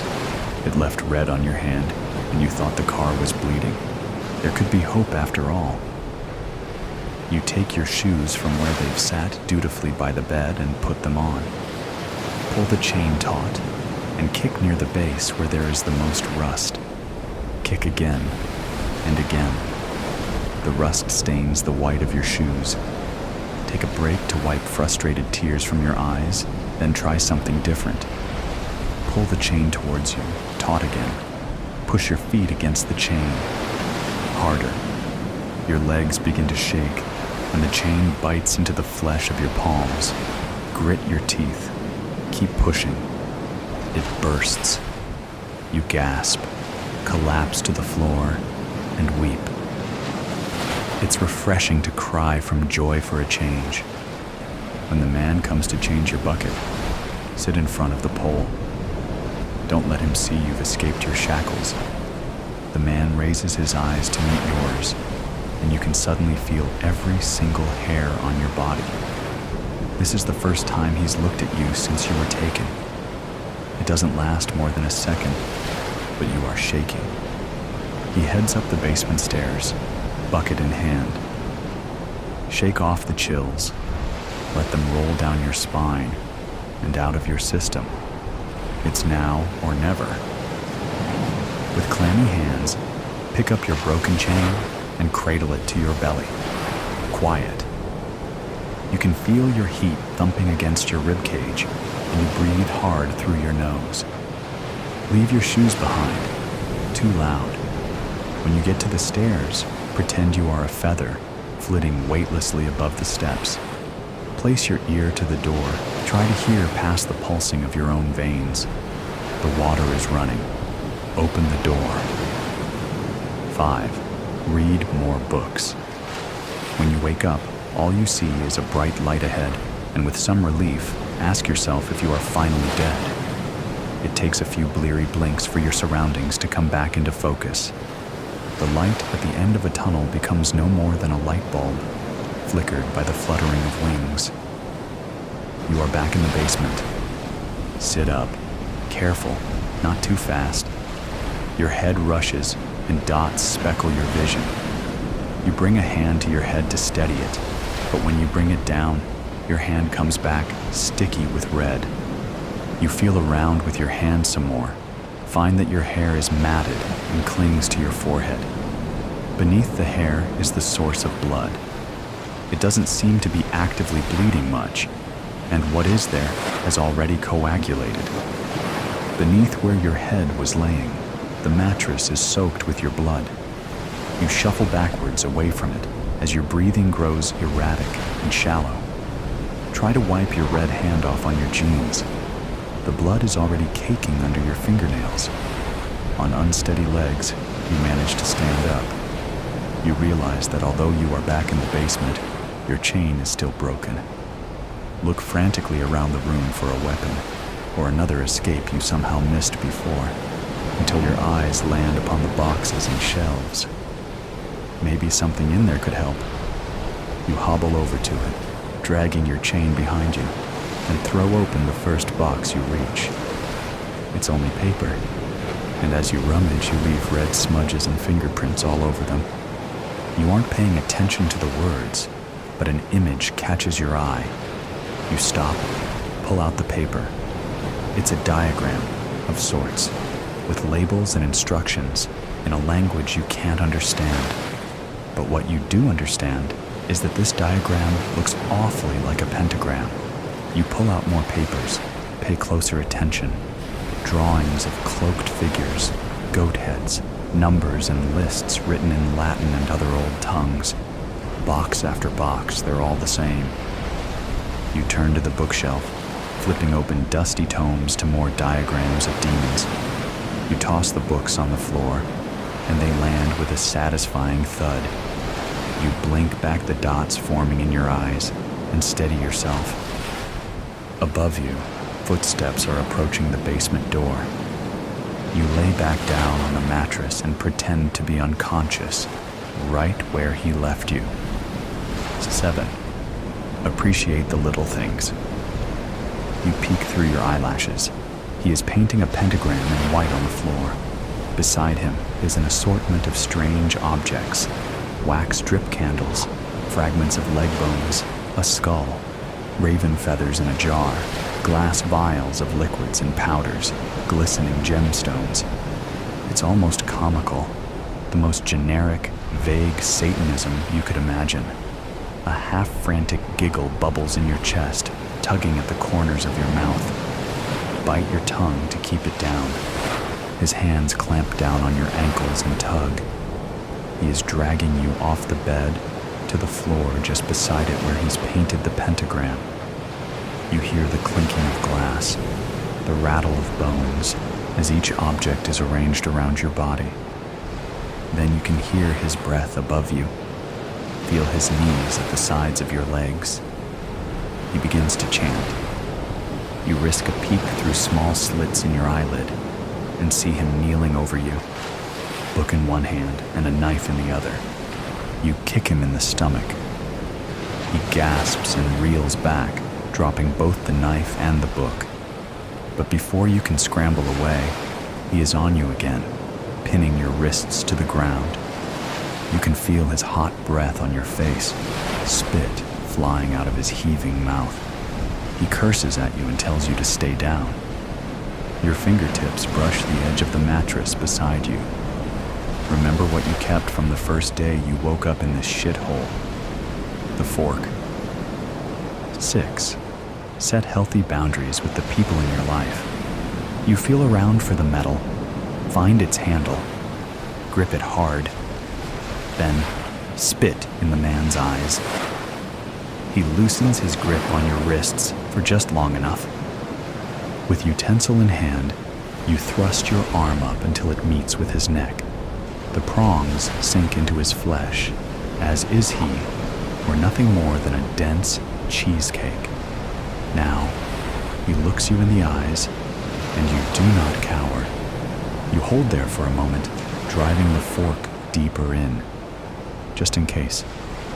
When you let go, he takes a moment to react. Then his eyes widen, still locked with your own, and he stumbles backwards off of your body, His hand fumbles for the fork. There is blood trickling down onto his freshly ironed shirt. With a shaking hand, he pulls the utensil from his flesh, causing the blood to rush to escape the open wound in thick spurts. He holds a hand tight to his throat, trying to slow the loss, gasping and sputtering. He turns and runs to escape the basement. Get up. Follow him. As he fumbles with the lock on the door, you grab the back of his shirt and pull. In his shock, he loses balance and drops his key on the step beneath the door. He tries to grab onto you as he falls backwards, but you step quickly to the side and cling to the stair railing. Watch as he tumbles down the stairs, landing hard on the concrete below. He struggles to get back up, only making it to his knees as his movements grow more sluggish. You can hear him gargle on his own blood. He clambers towards the stairs again. Pick up the key. Your heart flutters at the click of the door unlocking. Open it. Ahead of you is a hallway, at the end of which is your exit to safety.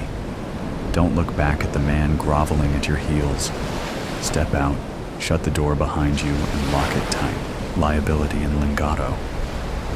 When the police forcibly entered 43-year-old Paulina Fiore's apartment, they found her lifeless body on the floor of the kitchen, covered in mysterious bruises. The lead detective immediately suspected homicide and ordered an autopsy. But after extensive analysis, the coroner concluded the cause of death was vitamin C deficiency. In a video appearing on social media, Stephanie Brolo, who sources confirm is a close friend of Paulina, is seen weeping and uttering, "This is all my fault." At the offices of my city's largest newspaper, I sip my third espresso of the morning and finish writing the story. 1 coffee per story is a good rule to live by. I wish I could teach this to new journalists, but they have their own ways of doing things. After I finish my third random fatality write-up of the morning, I announce, I'm sick of tabloid journalism, to the newsroom, to no one in particular. The young writers around me ignore me. In the economic downturn in traditional media, they are happy to simply hold a job. Giuseppe, our new chief editor, says articles with a topic of either sex or death receive 10 times more clicks than any other. The editorial concepts in his head are as blunt as the sales method of a fish seller in the market. I need to endure another month of ambulance chasing until I can focus on another piece of investigative journalism. My lengthy expose of government corruption last month, which filled half the front page of the print edition, received fewer views online than a weekend car crash or a nightclub brawl. Max? Giuseppe is standing in front of my desk. Why haven't you interviewed the friend yet? Friend? Friend of whom? Idiot. The "it's all my fault" friend. Young, attractive, trending online. Giuseppe says this with his voice rising in volume for each word. Stephanie Brolo. I show Giuseppe my memory, for detail is flawless. I didn't study political science to chase after friends of murder victims and suicides. Do it. He turns around and stomps off.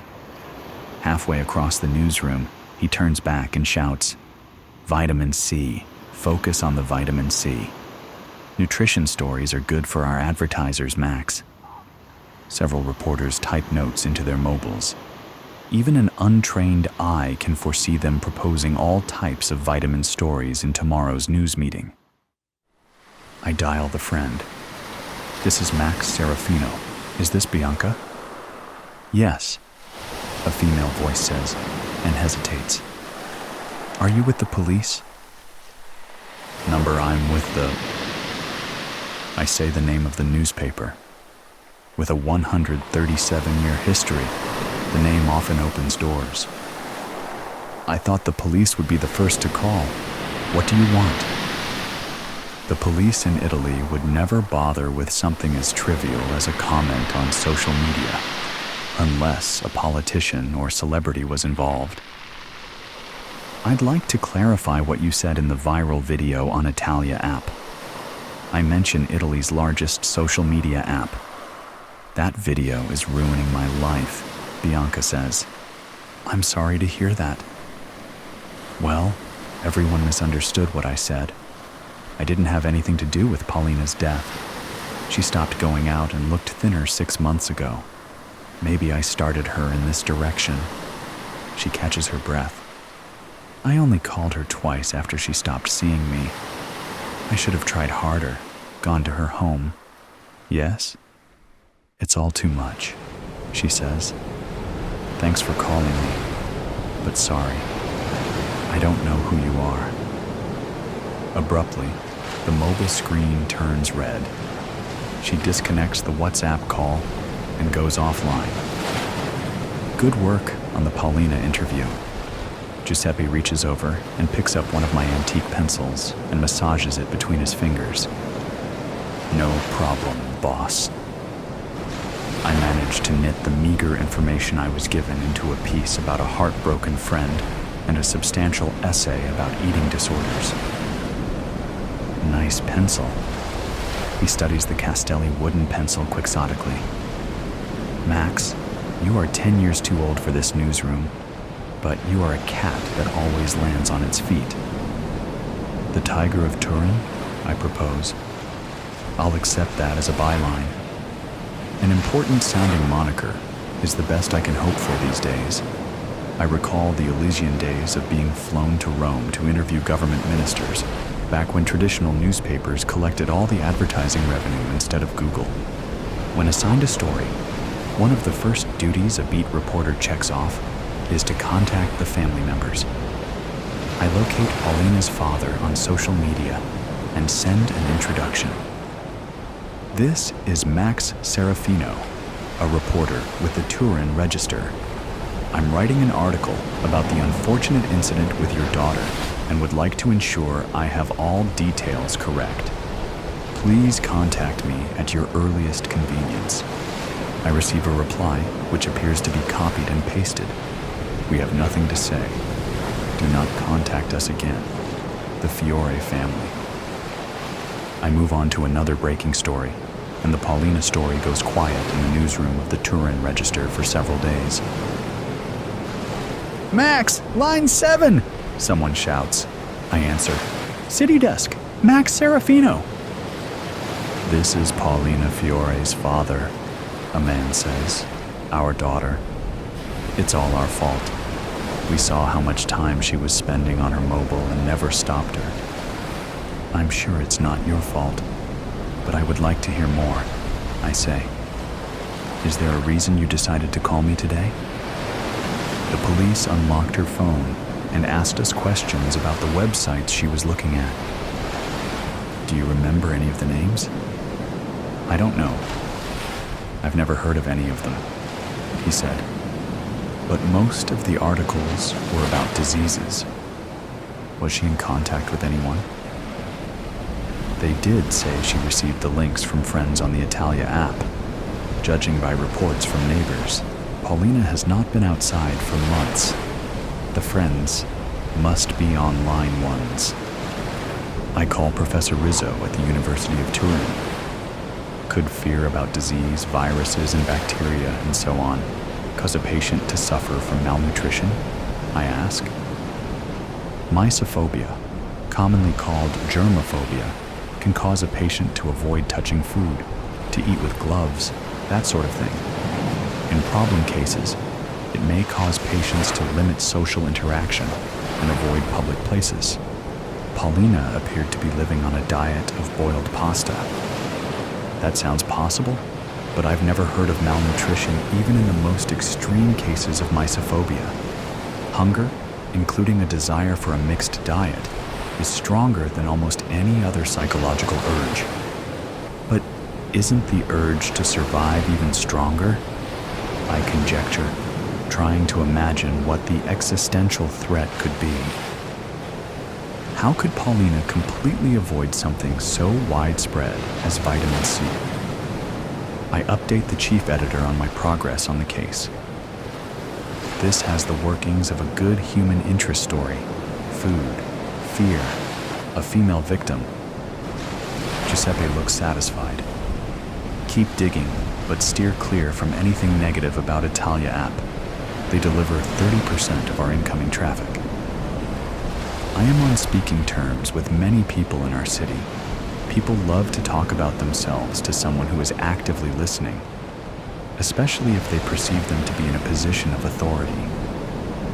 After graduating university together, Bruno went on a different, more international path than I. Having worked for 15 years in Silicon Valley, he returned to our hometown and was soon snapped up by Italy's largest social media company.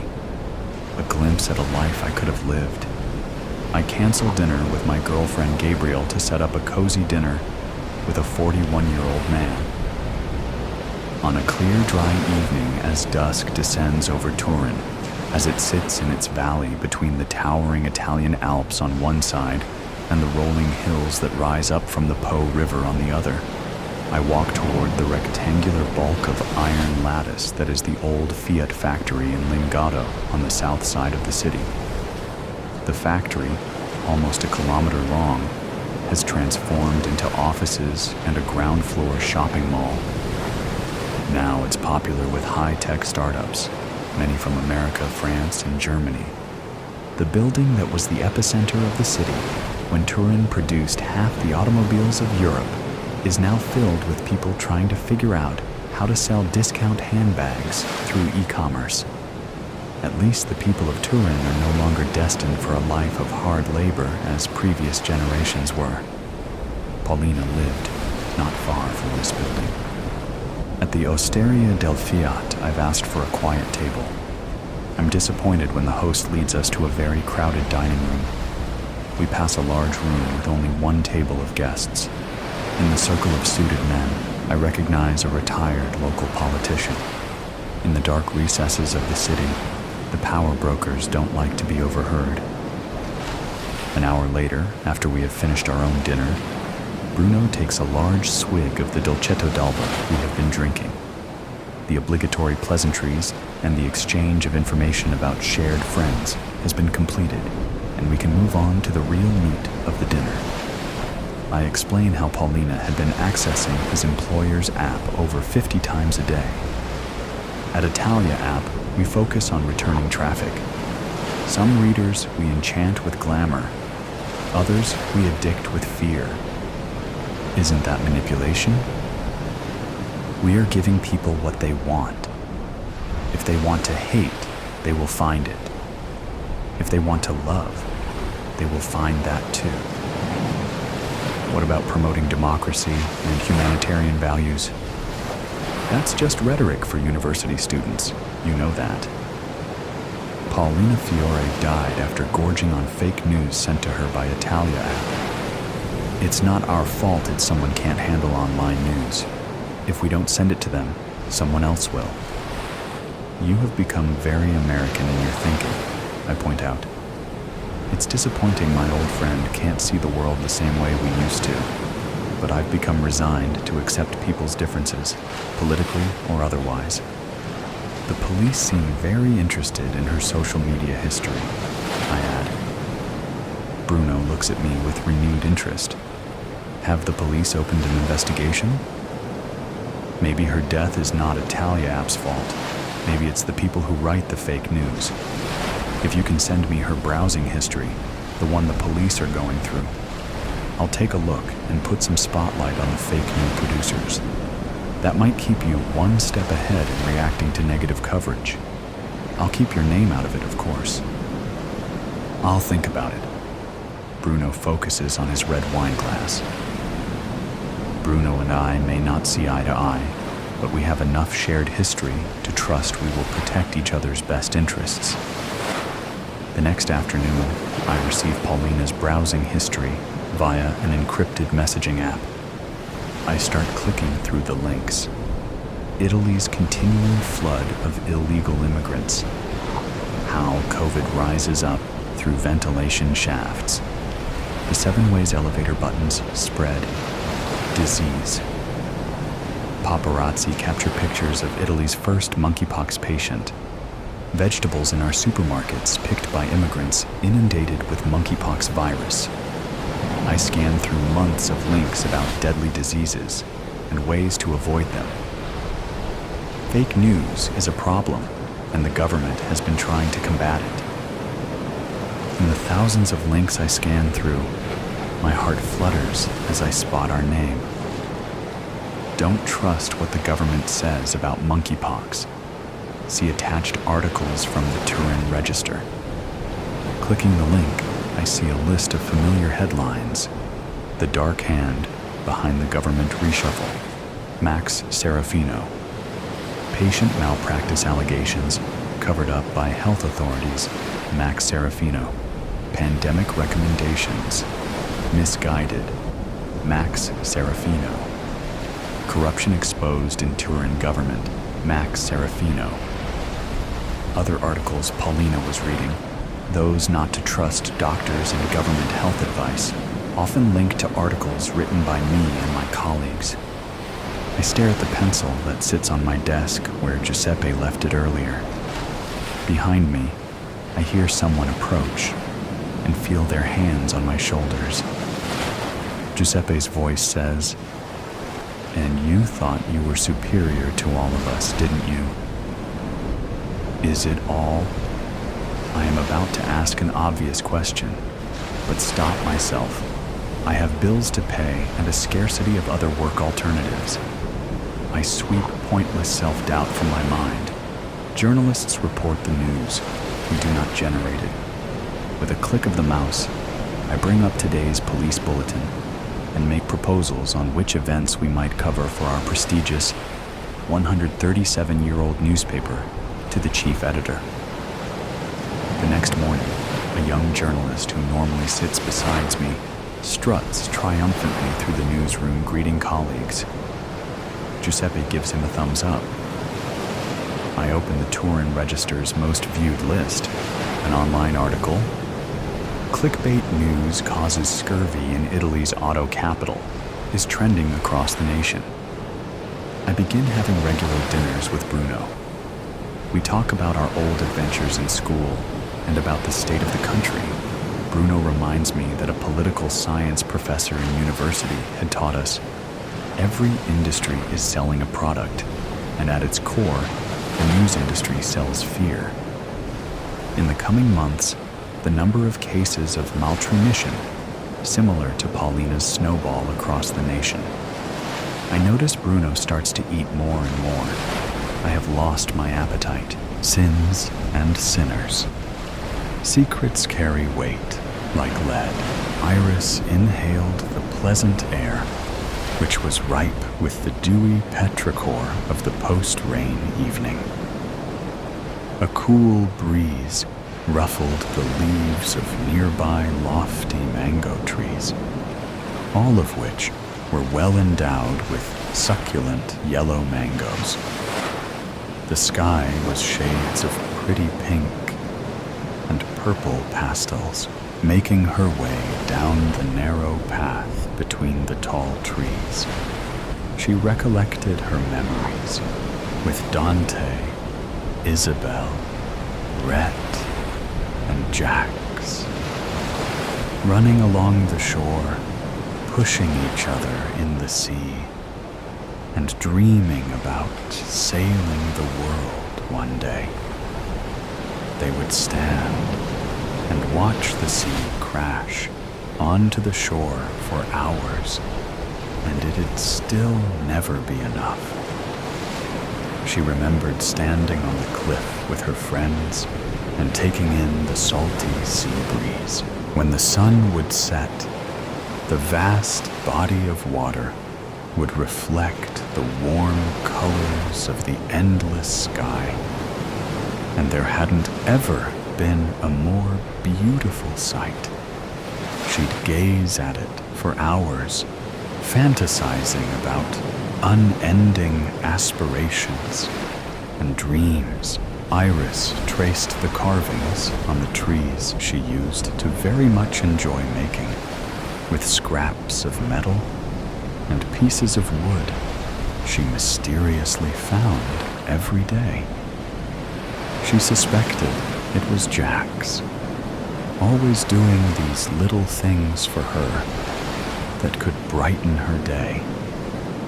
He could rarely say no to her, which led to them being part of quite questionable activities. She'd once said that she wanted to visit the yearly carnival on her birthday, and the next day she found the gleaming golden entry tickets of the carnival on her bed. She didn't really question where he got the tickets from, since they cost a lot, and he wasn't from a rich family. But she did remember him mentioning a friend who owed him a favor. Isabella and Rhett had been so jealous that day. Iris giggled, recalling the look on their faces as she ventured further on the narrow path between the tall trees. The pastel-colored sky started to fade away into the dark shadows, from dusty lilac to indigo, and from indigo to inky black. A cool breeze blew, ruffling the leaves of the nearby mango trees, which were swaying to the notes of the wind. Iris shuddered, feeling the wind on the bare skin of her arms. She had half a mind to spend the whole night there, but even she knew it wasn't the best decision to invite the dangers lurking in the dark. Too lost in her thoughts, she didn't notice where she was keeping her foot. Instead of stepping on the hard rocks and stones, she stepped on the muddy soil. Her eyes went wide as she tried to grab a stray branch in hopes of regaining her balance. But down went she, and the stray branch with a thud. Dear Lord, things just can't go right for too long, is it? Iris internally screamed. Holding on to the bark of a nearby tree, she got back up on her feet with much difficulty and brushed off the dirt from her limbs. She looked up at the night sky, where millions of stars were in close clusters. But the full moon blazing in the sky was even more beautiful than the stars around. She smiled as she thought of the days she and her friends used to gaze at the moon together and talk about a fictional world that was everyone's personal paradise. Sadly, growing up had burst her bubble of believing that she could ever live in a place where the sky met the seas. With a sigh, she looked at the rich brown soil, padding around to look for her phone. Walking around in the mud, leaving her footprints behind, she heard a satisfying crunch. A shiver ran down her spine, and she visibly shuddered. Believing that the sound was of her own footstep, Iris took a step backward and crouched down. She started digging around in that area, throwing away the twigs, leaves, and lumps of soil she came across till she felt something papery. Scrunching her brows, she pulled up the small piece of paper from the ground and held it in her hands. The paper was tattered and torn from the edges and dust-laden with a tint of yellowish tan. She blew air onto it and wiped off the remaining dirt on her white blouse, leaving behind an unlovely stain. It's not like it is clean anymore, to begin with, Iris huffed. Squinting her eyes and looking closely at the paper, she realized It was a photograph. A photograph of a younger version of Rhett, Jax, Isabella, and herself. Huge grins showing their crooked teeth and resting their arms on each other's necks. Those wonderful memories came rushing back to her. But the small smile on her face vanished as she remembered how her wonderful childhood had a terrible turn of events. Chartusa. Rhett had always been the golden child in their circle. However, he did have a mean streak to him. Envy rolled off him whenever someone else outdid him. Over the years, harmless cursing turned into aggressive shoving, pushing, and malevolent acts driven by hostility. He was at the point where he used to be jealous even when Jax, Isabella, and Iris used to hang out in pairs sometimes. Isabella called it a phase of extreme insecurity. Perhaps he felt that his friends wouldn't want to hang out with him if he wasn't the best. Perhaps he believed the quote, "Either you're something or you are nothing at all," a bit too much. Nonetheless, whatever it wasn't going to end well for him if he didn't change his unpleasant behavior.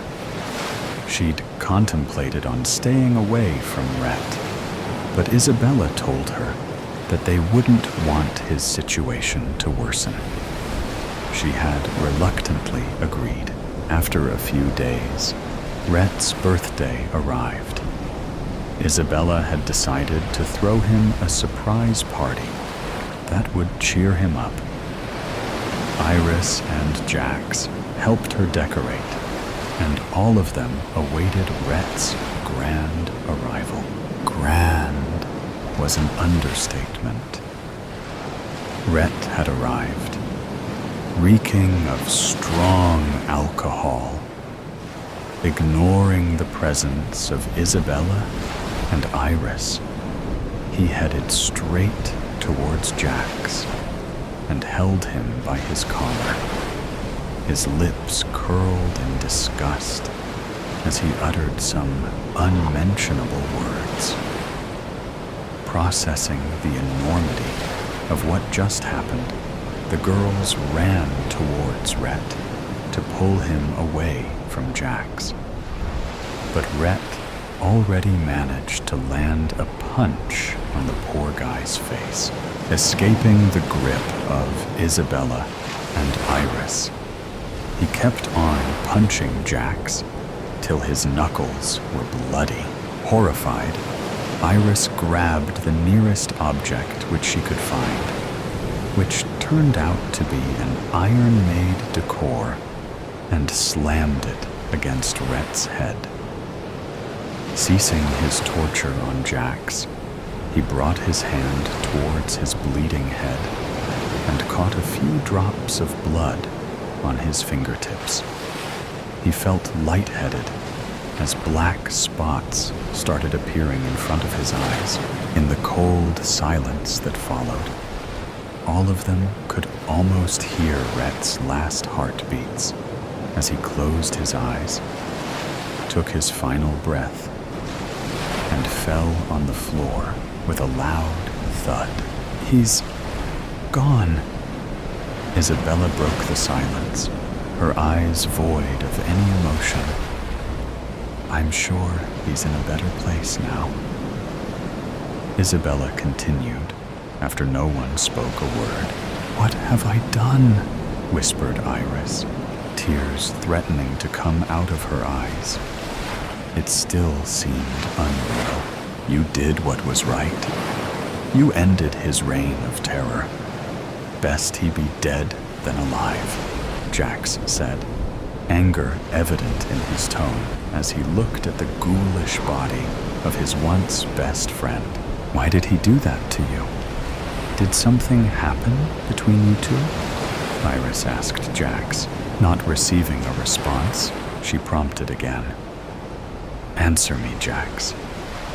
I can't live with the guilt, but at least I'll die peacefully, knowing that what I've done was for the right reason. Did he need a reason any longer to punch the shit out of his friends? Said Jax. What happened between you two? She asked for the second time. Stop asking that question again and again, Jax said, his teeth grinding together. Why? Don't you realize what has just happened? How can you be so... Iris was at a loss for words. You know that's a bloody problem of yours. All you and your selfish nature do is present yourself as the victim. Stop making everything about you, Iris. Stop pressuring me. And it's you who has killed him, not us. Oh, so I should have let him beat you to death, is it? That would have been better than this, said Jax, his eyes icy as he stomped away, as if her soul could bleed an ocean through the eyes. That was the enormity of Iris's sobbing. Isabella hugged her, slowly rocking her body as if she was a little child. Iris, he didn't mean any of that. He is just upset. Anyone would have felt that way, I'm sure. What you did, it wasn't wrong. It was inevitable. You freed him from the evil inside, consoled Isabella, who had been quiet all this long. How do you even understand a percent of what we're feeling anyway? You didn't do any of this. Iris laughed humorlessly. Rhett was the closest to you than any of us. Didn't you consider him your friend? Don't you feel the least sad about it? You don't seem to be grieving at all.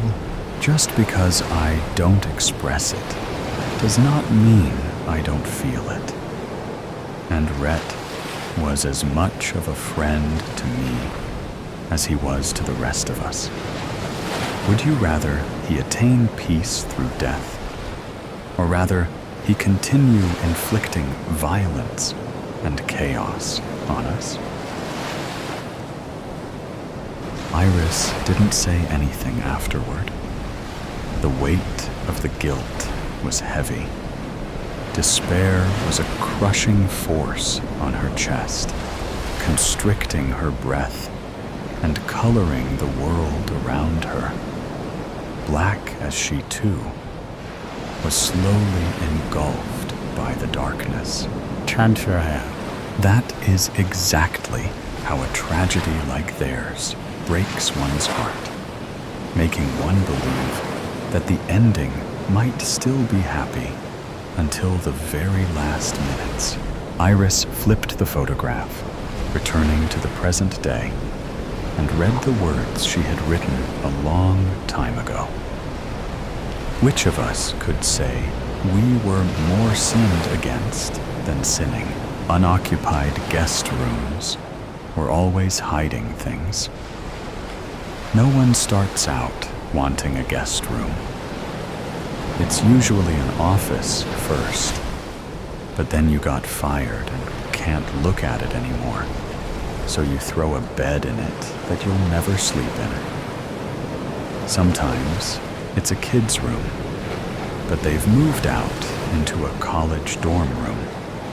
It used to be storage, but then the divorce happened, leaving it depressingly empty. A studio for recording music, but the bass player was in a car accident, and the band broke up. Guest rooms are rarely ever intentional. It's more of a ritual, something society has deemed necessary. The presumption that someone wants to stay with you and your new husband. The poor friend grits their teeth, trying to pretend they can't hear you having sex, trying to make the stiff pillows into something they actually want to lay on, trying to breathe through the Yankee Candle Vanilla Wafer air freshener that's plugged into the wall. The window sticks after an inch, and they can't get it up all the way. They unplug it after everyone is asleep. But the smell has been cloistered in the room for so long that it will never smell like anything else. They put the pillow on top of their face and try to sleep. I stood in the doorway to this guest room without entering it. Untouched rooms give you answers. They offer secrets. This one had last been occupied by a dead girl lying face down in a pool of blood. I found out about the case through the police. That never happened. We didn't get along. Yeah? I barked into phone. A landline I had installed myself. Cell phones bothered me. Is this Alma? It was Detective Herbert Ross. He knew it was me. What did you want? I said, trapping the phone between my ear and shoulder as I took a kettle of hot water off the stove and poured it in my favorite chipped mug with my favorite raspberry tea. If this was about the parking tickets I'd never paid, I still wasn't going to pay them. If this was to call me in about the robbery I solved before them, I wasn't going to tell them how I did it. A girl's dead. I set the kettle down a little too hard. Hot water sloshed around inside. I stared at the swirling steam coming up from the cup. I wouldn't be able to drink it now, and I frowned. The cops never called for my help. I usually embarrassed them by figuring their cases out for them. As a PI, it was rare to get a call like this. You need me? Yeah. Can you come? I hesitated for only a moment. Yeah. What's the address? 325 111th Ave, Blaine. I'll be there in half an hour. I hung up and reached for the tea, hoping I could snag one sip. Burnt tongue be damned. The tea bag had broken. Blaine was a little forgotten neighborhood, 30 minutes from Minneapolis, where I lived. The town used to be nice and neighborly, where kids biked until dark and people shoveled driveways for the elderly. Now, it was dirty. Every house had this gray dinginess to it, like everyone had collectively decided 1 year to stop taking care of things. Lawns were overgrown. Cars were rusting away. Big lilac bushes and weeping willows were being taken out or cut down. It was like an anti-homeowners association, uglifying until everything was up to code. I showed up to the house where only one police car remained. There was yellow tape in front of the door. A crowd of people stood a few feet away, muttering. I looked the crowd over quickly, but no one stood out. I lifted the tape and went into the house. Herbert was standing right inside, apparently waiting for me. Body has already been taken. He grunted. That's fine. I didn't get much from dead bodies. I knew Herbert would tell me anything I needed to know, because he had called me. Still, this was awkward. We both were uncomfortable, and it was obvious by how we refused to make eye contact, our hands shoved in our pockets. Husband found her face down in the guest room, stabbed multiple times, said the doors were all locked, no sign of forced entry. You ask the neighbors if anyone was skulking around? Herbert nodded. Nothing out of the ordinary. Seems like everyone keeps to themselves. What did she do? Who? The victim. What did she do for work? Oh, her name's Noelle Sharp. The writer? I asked, bewildered. She was known for gritty romance novels, turned deadly. Not my thing, but I knew her name. Yeah, I didn't know she lived here. He nodded again. They moved here a few years ago. Geez, why? Herbert shrugged. Husband, name Magnus, works for a painting company. She seems to make more dough. Where is he? Already down at the station. Guy's pretty numb. Won't say much. Yeah, well, his wife was murdered. I wondered if Magnus had convinced Noelle to move here.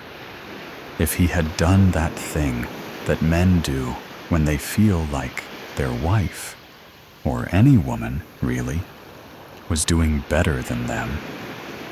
So he tried to put her in a box, make her talents and abilities small and manageable, easy to swallow. How many shouting matches had they been through before Noelle had conceded to move into this shit box in the middle of Shitsville? Can I have a few minutes? I asked. Herbert nodded. I surveyed the entrance area. Stairs right in front of us, leading down into a dark, wet-smelling basement. A tiny hall leading into a kitchen. Living room to the left, dining room to the right. I gave the first floor a once-over. Dirty dishes in the sink. Magazines on the coffee table. The trash was empty. No bag. I went up the stairs and found the main bedroom, bathroom, and the guest room.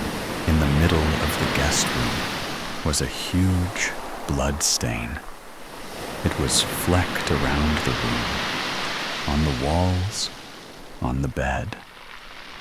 The stain was dark against the gray of the carpet. I surveyed the room. One bed, one desk with a small lamp and wooden chair, one plush armchair near the window, overhead light, fixture, fan.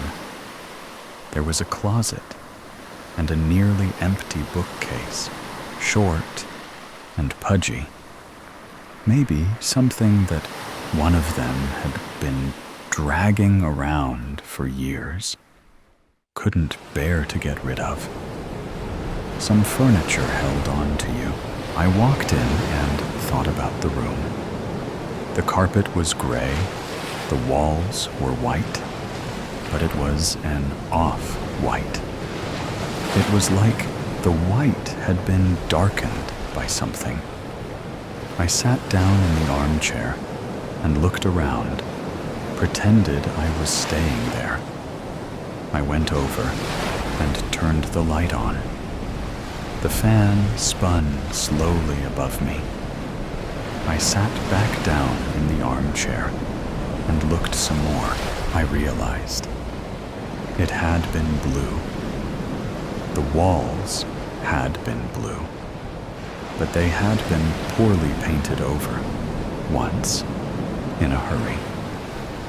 I got up from the chair and went over to the closet. Inside, there was a plastic bin full of wrapping paper. There was a broken vacuum, a box of empty bags to be used for gifts, and a stack of towels and blankets for guests. I reached out and touched the unused things, linens that had never been unfolded. So, no guests, or maybe guests slept on the couch. And this room, like many guest rooms, was useless. I leant down at the carpet in the closet. I took a small pair of scissors I kept on me and cut off some of the carpet threads, slipping them in my pocket. I sat on the bed, and it dipped, like it was trying to swallow me. The room smelt of dust, and the duvet was covered in butterflies. I lay down and stared up at the ceiling. What was missing in this room? And then I bolted upright and stared at the blank walls and realized there was less dust in a few places. Sections where things had been removed. Pictures. There were no pictures. Herbert was standing outside, trying to get the crowd to leave. I stormed out. "Are you sure this wasn't a robbery?" I asked. Herbert looked over his shoulder, annoyance on his face at my outburst.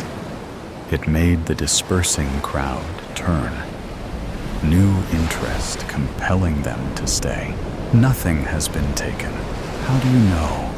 I asked. Husband confirmed. "You don't think, just maybe, he's a little fragile at the moment?" Herbert shrugged. "I'll have him do another walkthrough."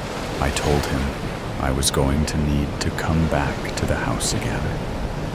I needed to think. He told me to call him first, before he did. We both knew I wouldn't. That I looked up Noel Sharp on the internet.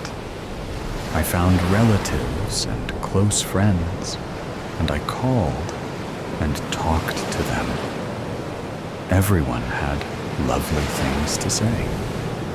I asked about her writing and her hobbies.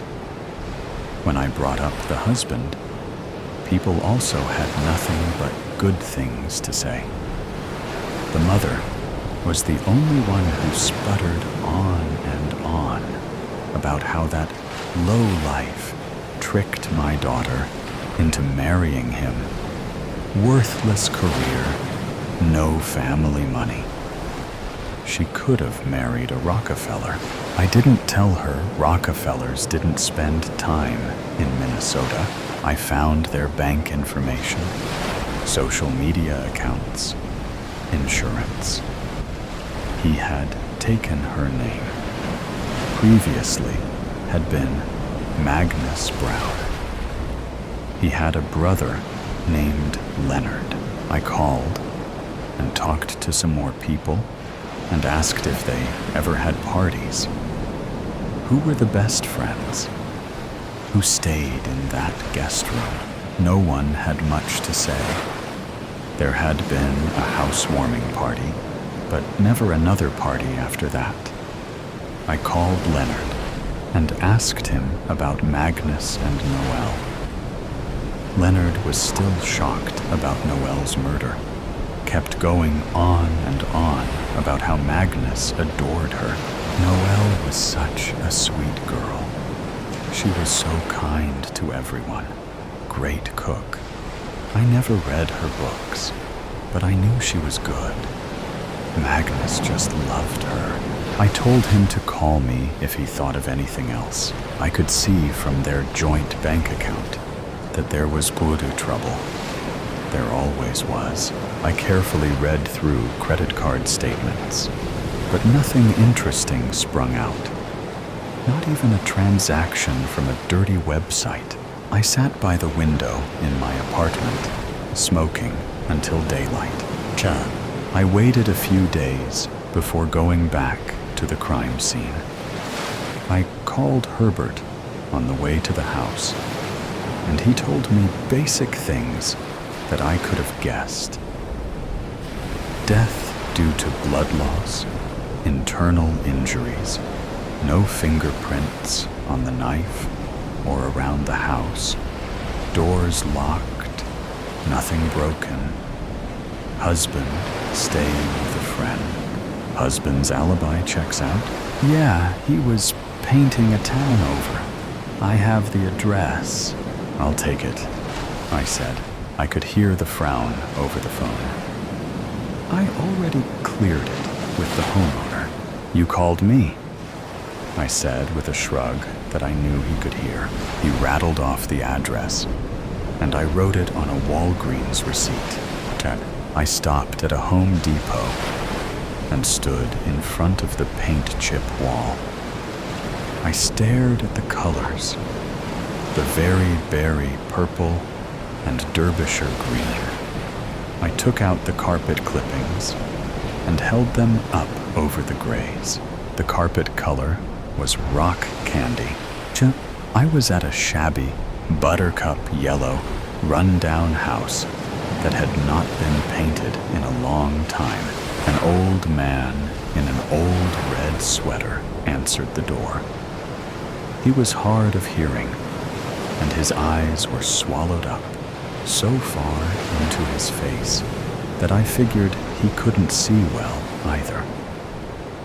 I told who I was. Alma Savage, private investigator, and asked if he had made an appointment to have his house painted. He talked about how this nice fellow had painted his house, how they had drunk beer and talked about baseball. I was confused for only a moment before a young woman with a pixie face and curly hair interrupted us. My father has Alzheimer's, she explained. The house was painted a long time ago. I asked her if either of them had talked to the police. She looked confused. The old man had been the one on the phone with Herbert. I parked in front of the Sharp house and called people again and asked them to tell me things they remembered about Noel and Magnus. Memories were precious and often wrong, but sometimes they were the only clues one had to go on. Kathy Green was Noel's best friend. She hadn't been able to talk to me the first time I called. Now she was somber, and her voice wobbled, but she talked to me. I had dinner with them every month. Magnus cooked the best meals. Magnus, I repeated. What about Noel? Nope. Noel didn't like cooking. Whenever we were alone, we always ate out. Kathy kept talking, clearly happy to have someone to talk to. They wanted kids so bad, but Noel had a miscarriage, and they never tried again. Magnus couldn't bear it. Had a vasectomy. I asked her when this happened. She said 4 or 5 years ago. I hung up and went back into the house, walking into the guest room and staring at it, realizing it was perfect size for a nursery. The schooner blue walls that had been painted over with Acacia white, the missing pictures, rock candy carpet. Pardon. I lay on the couch in the living room and determined it was too uncomfortable for someone to sleep on overnight. No one stayed with the Sharps. I called Herbert, still lying on the lumpy couch. I need you to check something for me. Alma? Yes. I need you to tell me if she was pregnant. Noel? Yes. I'll call you back. Tut. I went into the main bedroom and looked over the dresser, where receipts and change and dollar bills and earrings lay. I looked in their closet at all of Noelle's comfortable writing clothes and Magnus's paint-covered clothes. I found photo albums and thumbed through them. Nothing but happy smiles. I looked for medication in the bathroom. Nothing. I dug into drawers and looked through cabinets. Finally, in the garage, I found boxes, unlabeled. I knew it was what I was looking for. I opened them. There were 7 bikes, none matching, all different sizes. Each one had bright pink or bright blue toys, blankets, onesies, pacifiers.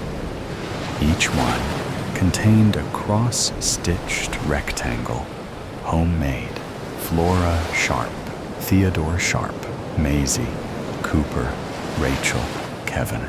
There were photos of the finished rooms, walls different each time. Pinks named Azalea, Flower, Teaberry. Blues named Gentle Aquamarine and Breathtaking. I looked down at the boxes, at all the attempts, all the miscarriages.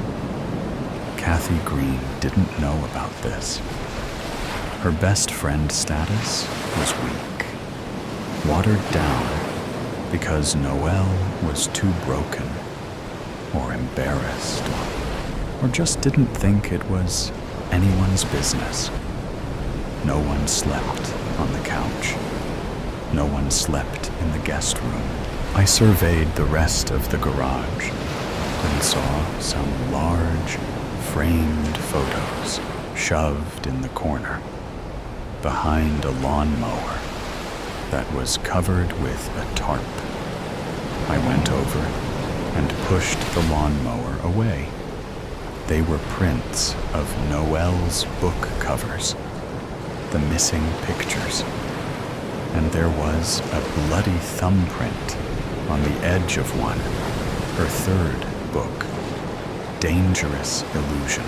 My phone rang. I answered it, hands shaking.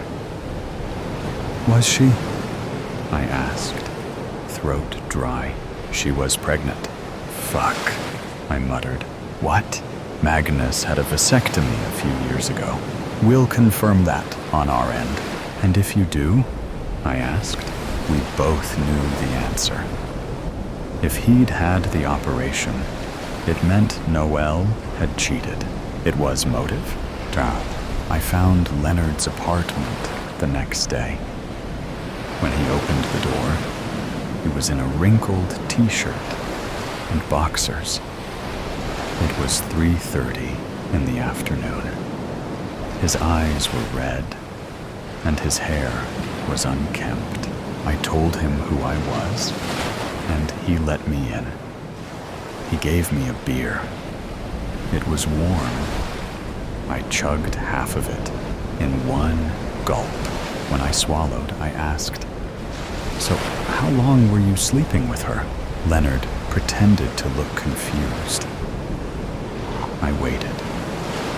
Then, after 4.5 minutes of silence, he put his face in his hands and started crying. I loved her so much. Magnus was always complaining, and she would come over and vent, and we'd drink, and we never meant to. Noelle was pregnant. I told him. His teary eyes grew smaller, beadier. Noelle had found out that day. I pushed on. She left the pregnancy test in the trash, and Magnus found it. You know he had a vasectomy. I didn't wait for him to confirm. Noelle was in the guest room, looking at the nursery she never got, hoping it would work this time. It could be you. And Magnus found her, killed her, and took down the photos of her books. Couldn't bear to see them. All her accomplishments. She had money. Her name meant something. And now his own brother was fucking his wife. How did you know that? Magnus isn't staying with you. He's staying with a friend. He hates you. No. He choked out, shaking his head, like that would shake the words out. She only cooked for you. When she came over here to vent and drink and fuck, she'd cook for you. She never did that with him. What do I do? He asked, drowning in how much he hated himself. I looked around the drab apartment before turning my eyes back to him, shrugging. Ever thought about painting the place?